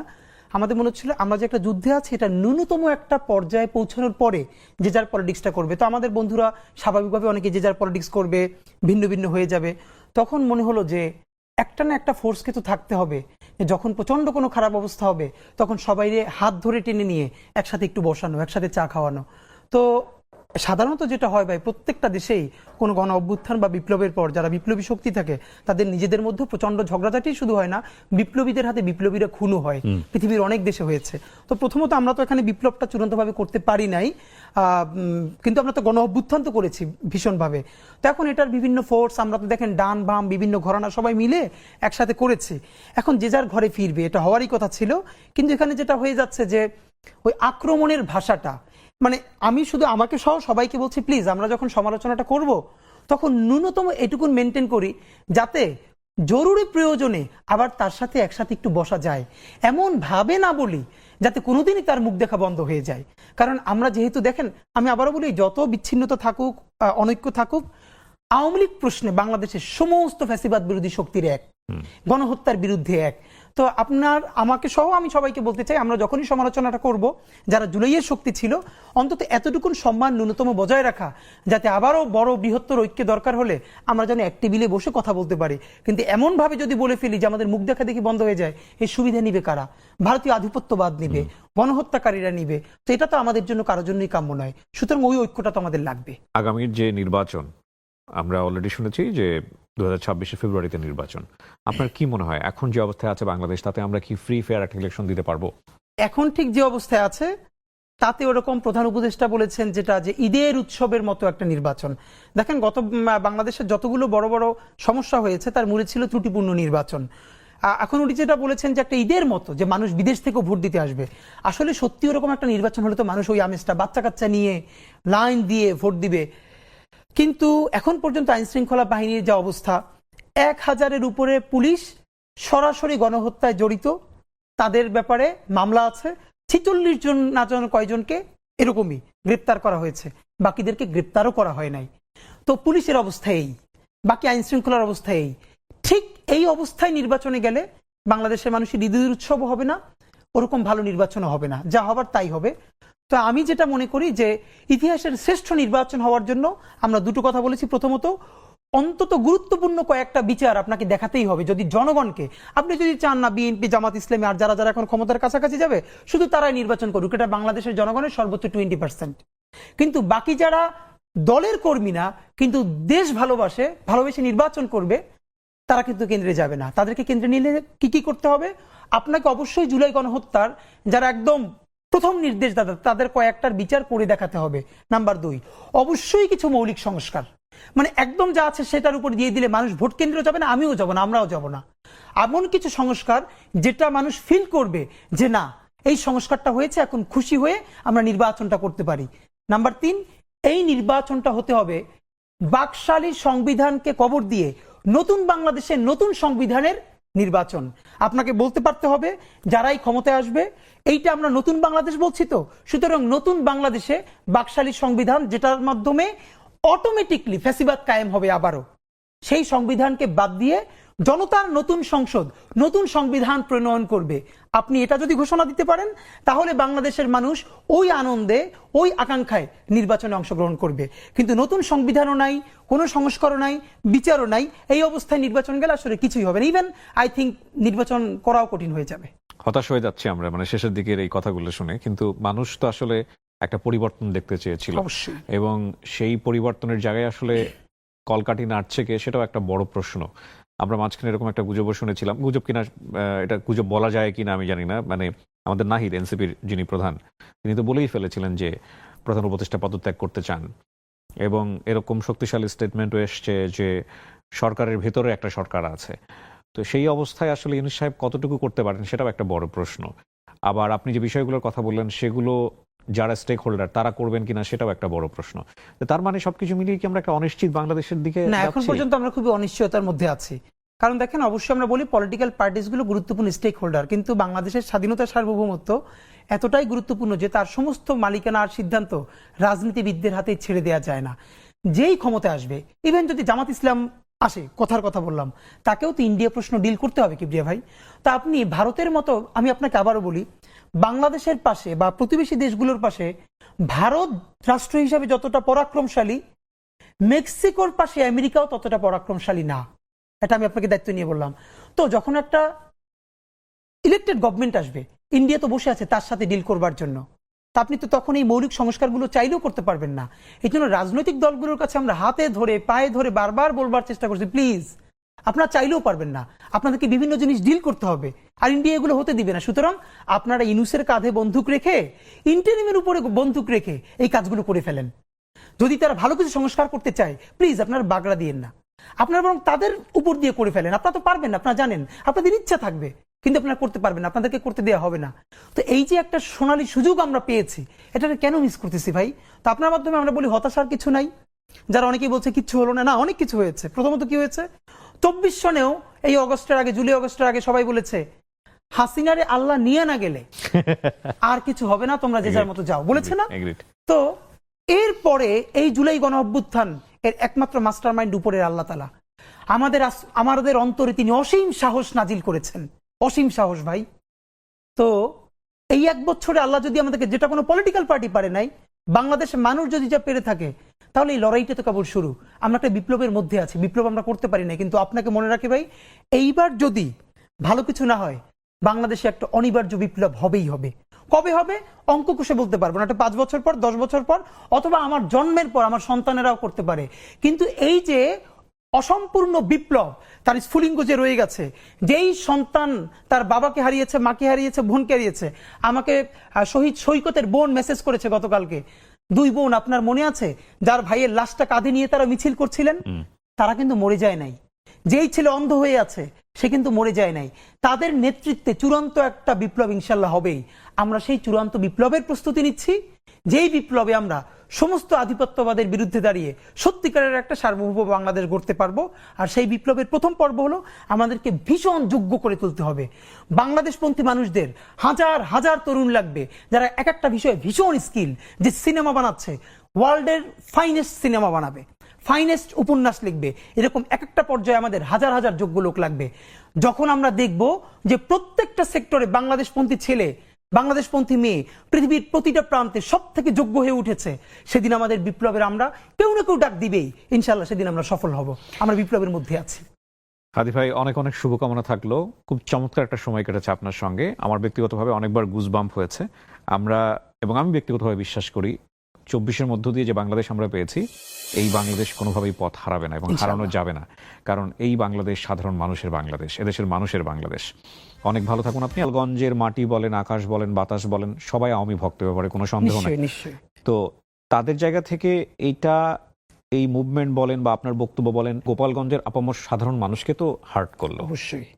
এখানে ভাই একটা কথা বলি আপনার মাধ্যমে, প্রথমত সেটা হচ্ছে গোপালগঞ্জে তো সবাই আওয়ামী লীগ করে না, কিন্তু বাংলাদেশে যেটা হচ্ছে, প্রথমত আপনার মাধ্যমে বলি, এটার কোনো ব্যাখ্যা নাই, সেটা হচ্ছে গোপালগঞ্জের যারা আওয়ামী ফ্যাসিবাদের লোক না, দেশপ্রেমিক মানুষ, তারা যারা আহত হয়েছেন, আমি তাদের কাছে বিনয়ের সাথে দুঃখ প্রকাশ করছি যে আমি আপনাদের সন্তান, আপনারা প্লিজ দুঃখ নেবেন না, কারণ কোনো জেলার সাথে তো আমাদের কোনো ঘৃণার জায়গা নাই, এই ঘৃণার বিরুদ্ধেই তো আমাদের লড়াই, প্লিজ আপনারা কষ্ট পাবেন না।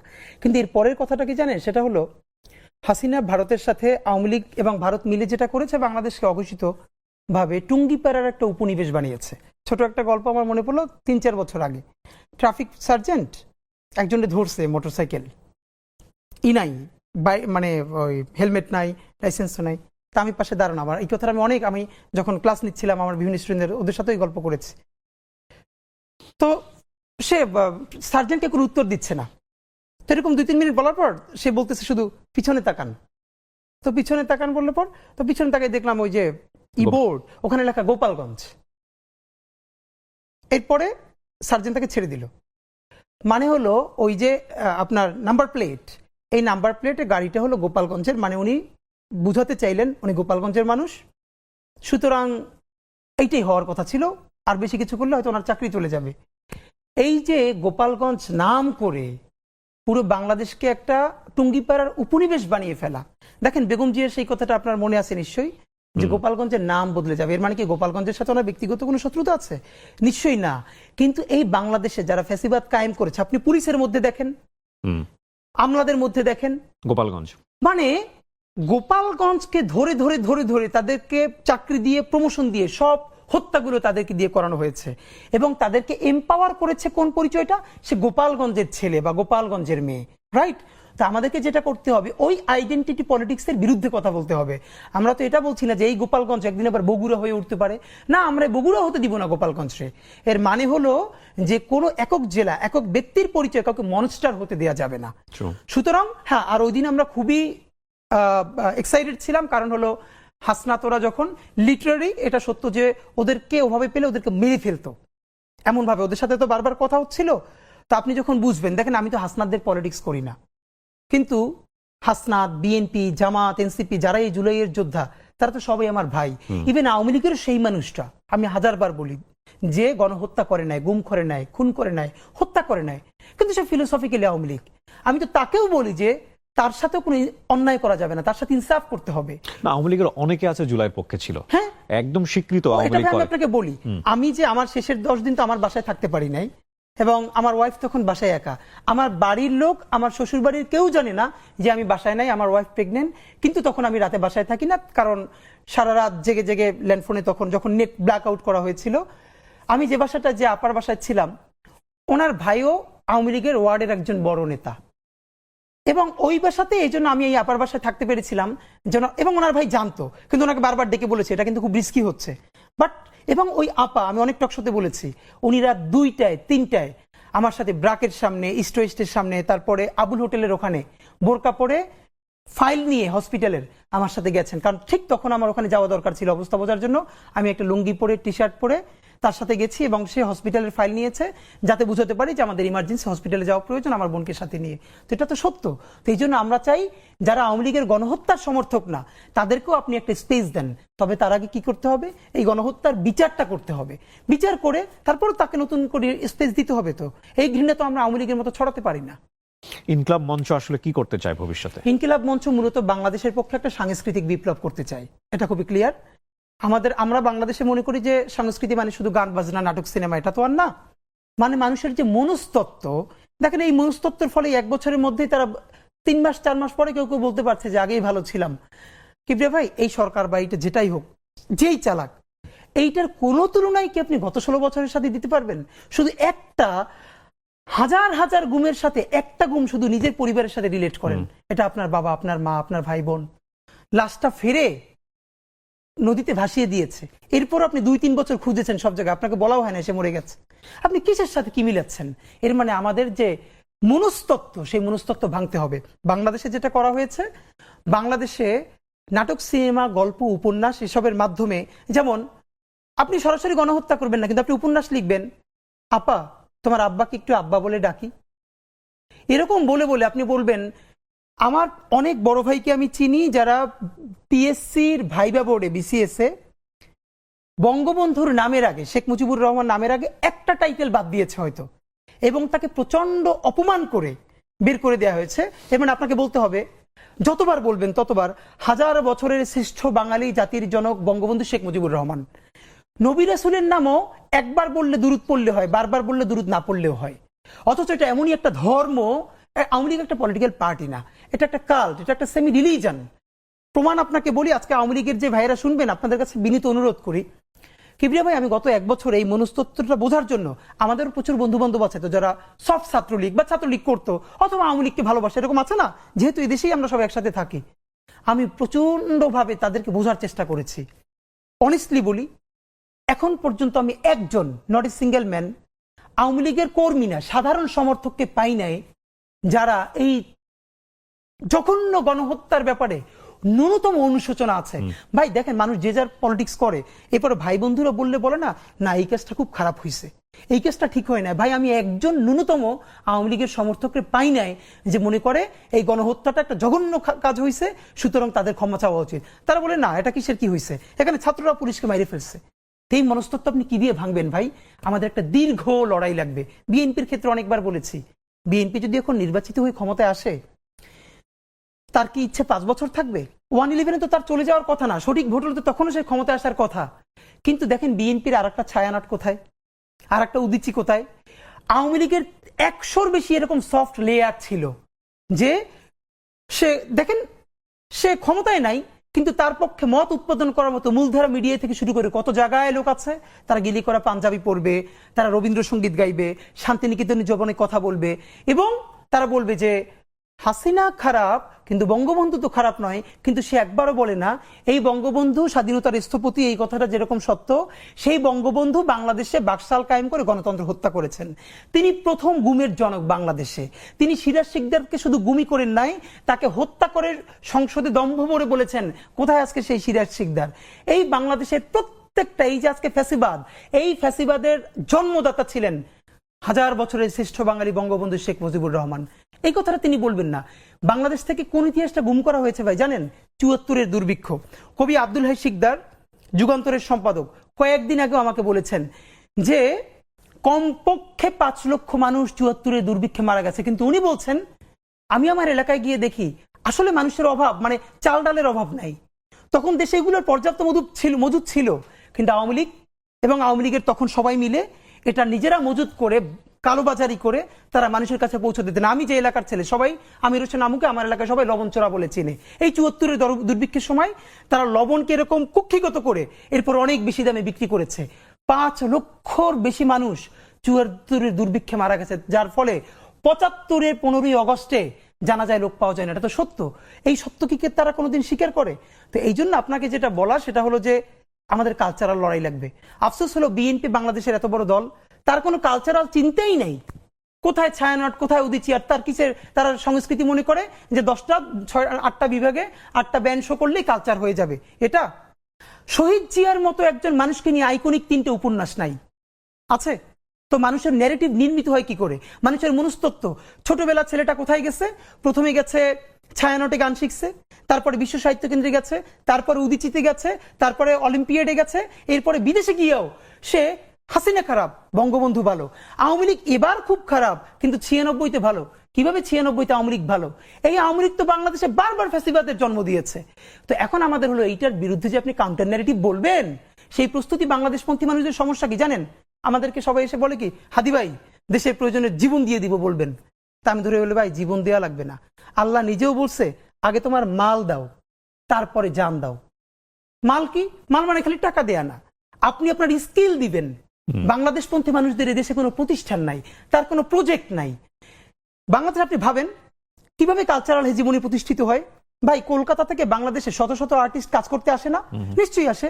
কিবরিয়া ভাই, আপনি কোনোদিন আজ পর্যন্ত দেখছেন কলকাতা থেকে যারা ঢাকায় আসে 6 মাস 1 বছর কাজ করে যায়, তারা এরপরে কলকাতায় কোনো শোতে গিয়ে ঢাকার অ্যাকসেন্টে বাংলা বলেন? কলকাতার আর ঢাকার অ্যাকসেন্টের পার্থক্য তো আছে, আচ্ছা না? শুনলেই বোঝা যায়। কিন্তু কত বড় খয়রাইত্যপনা বলে এটার বরিশালে, হ্যাঁ, যে এটা কিন্তু ইচ্ছা করে। আমাদের জয়া হাসানেরা কলকাতা গিয়ে মাত্র 2 দিন একটা শুটিং করে আসেন বা 2 মাস, এরপরে বাংলাদেশের বিভিন্ন শোতে যান না, রান্নাঘরের শোতে গিয়ে তারা বাংলা বলে কলকাতার অ্যাকসেন্টে। যা হয়েছে না বাবা, মানে কত বড় স্টুপিড আপনি ভাবেন। এবং এটা যে আরোপিত সেটা বোঝা যায়। এই যে খয়রাইত্যপনা, এই যে আমাদের মনস্তত্ত্ব, এটা আপনি কি দিয়ে ভাঙবেন? সে খায় শরবত কিন্তু জোর করে বলে লেমনেড, আপনি এটা কি দিয়ে ভাঙবেন? তা আমার হলো আমাদের যা দেখেন, এখন বাংলা মানেই বাংলাদেশ। কলকাতার হেজিমনি বহু আগে ভেঙে গেছে। যেই কলকাতা পুরো ইন্ডিয়ার মধ্যে সব থেকে বস্তি হিসেবে ট্রিটমেন্ট পায়, কলকাতার মানুষের সাথে পুরো ইন্ডিয়ার মানুষ ভালো করে কথা বলে না, তারা নোংরা। আপনি দেখেন পুরো ইন্ডিয়ায় কলকাতার কেউ চ্যানেল দেখে? কলকাতার যারা একটু ভালো এলিট তারা কলকাতার বাংলা চ্যানেল দেখে না। যেই কলকাতা সিনেমায়ও এখন আপনার দক্ষিণ ভারতের সিনেমাকে সব কপি করে। আর বাংলাদেশে কি করা হলো, তাদের স্যাটেলাইট চ্যানেলগুলো এখন পর্যন্ত দেদারসে দেখানো হচ্ছে বিজ্ঞাপন, তাদের বিজ্ঞাপনগুলো দেখে এখানে মানুষের কাছে প্রোডাক্ট সেল করা হচ্ছে, অথচ বাংলাদেশের কোনো চ্যানেল ওখানে ওপেন করা হচ্ছে না। অথচ বাংলাদেশের প্রোগ্রাম, বাংলাদেশের নাটক দেখার জন্য এক সময় কলকাতায় মানুষ অ্যান্টিনে ধরে বসে থাকতো। তো এই কালচারাল হেজিমনি আপনি কি দিয়ে ভাঙবেন? এই লড়াই তো বুঝতেছে না ভাই। হাদি ভাই, আমার কাছে যেটা মনে হয়, আপনি যে যুদ্ধে নেমেছেন এই যুদ্ধটা অনেক কঠিন যুদ্ধ, অনেক লম্বা সময় ধরে করাটা যুদ্ধ।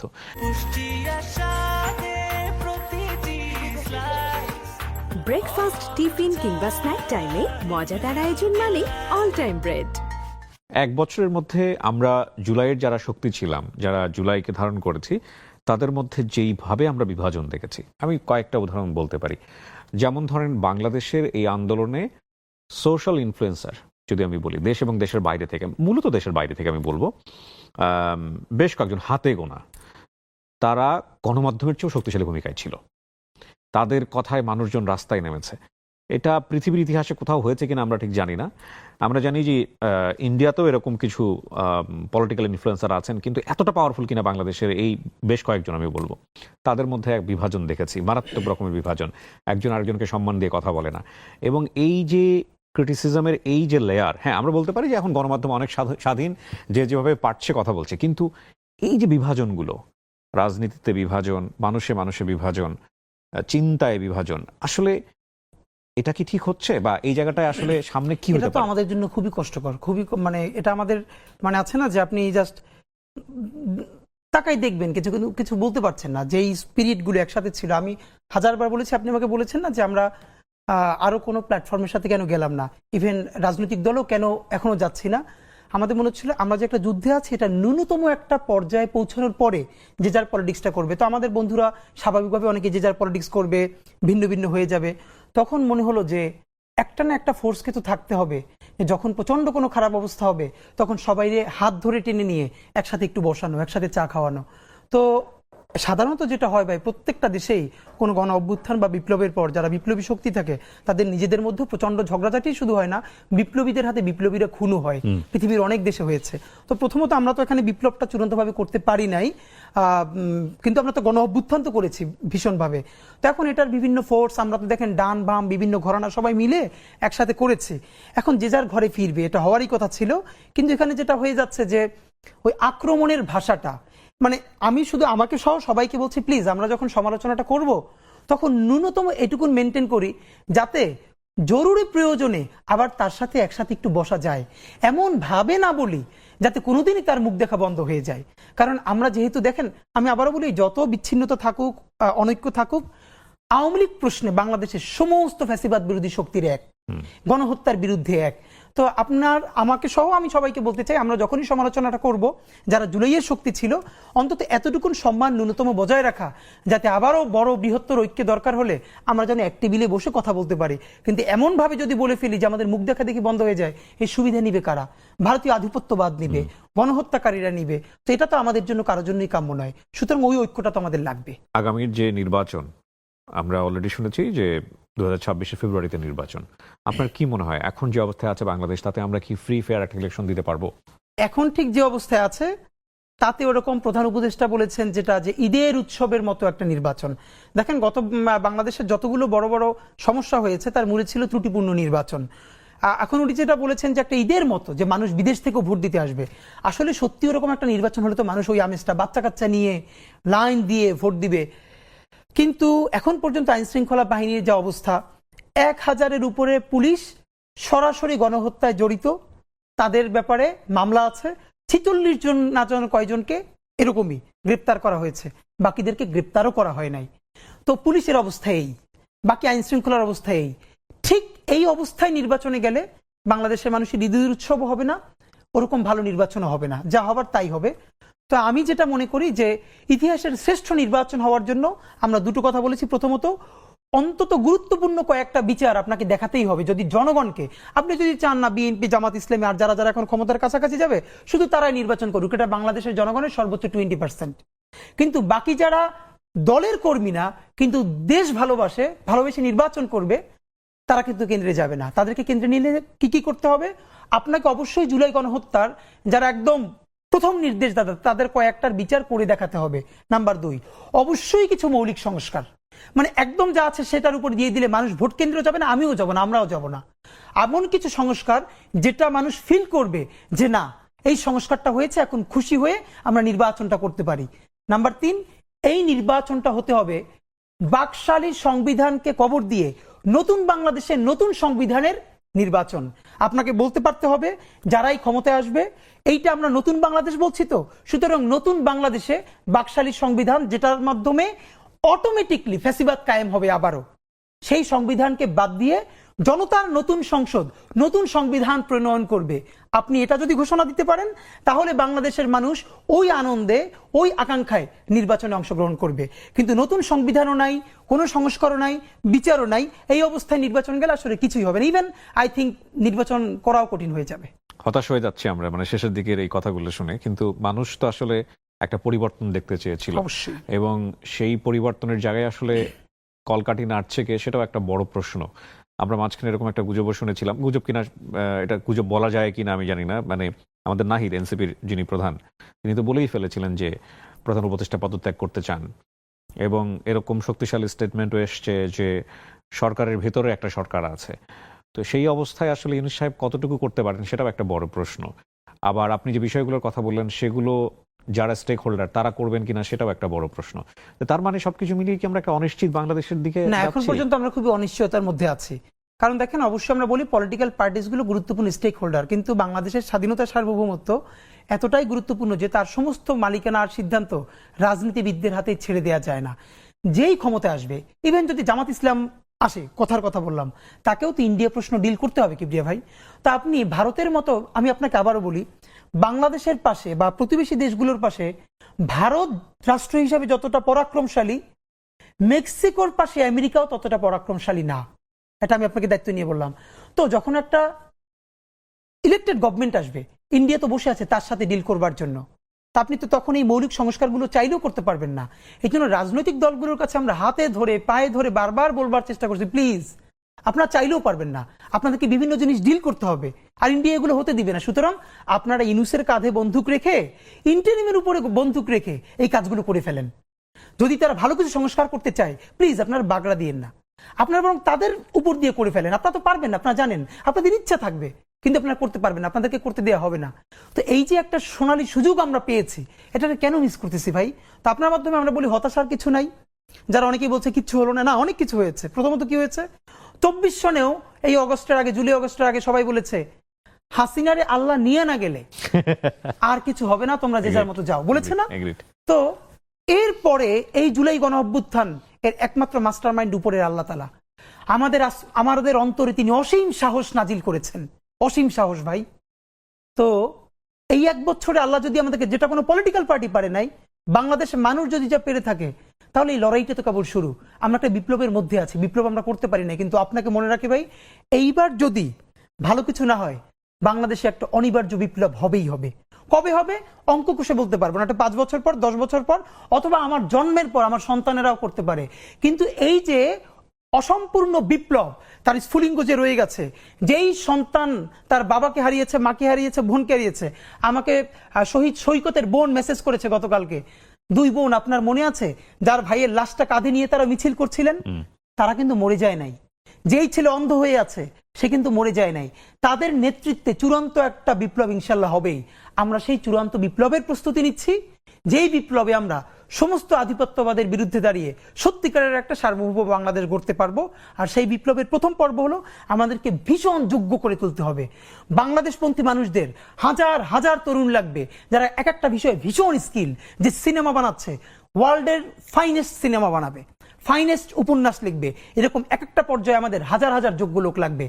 যখন আমরা দেখব যে প্রত্যেকটা সেক্টরে বাংলাদেশপন্থী ছেলে, বাংলাদেশপন্থী মেয়ে পৃথিবীর প্রতিটা প্রান্তে সব থেকে যোগ্য হয়ে উঠেছে, সেদিন আমাদের বিপ্লবের আমরা কেউ না কেউ ডাক দিবেই। ইনশাল্লাহ সেদিন আমরা সফল হব। আমরা বিপ্লবের মধ্যে আছি। হাদি ভাই, অনেক অনেক শুভকামনা থাকলো। খুব চমৎকার একটা সময় কেটেছে আপনার সঙ্গে। আমার ব্যক্তিগতভাবে অনেকবার গুজবাম্প হয়েছে। আমি ব্যক্তিগতভাবে বিশ্বাস করি 24-এর মধ্য দিয়ে যে বাংলাদেশ আমরা পেয়েছি, এই বাংলাদেশ কোনোভাবেই পথ হারাবে না এবং হারানো যাবে না। কারণ এই বাংলাদেশ সাধারণ মানুষের বাংলাদেশ, এদেশের মানুষের বাংলাদেশ। অনেক ভালো থাকুন আপনি।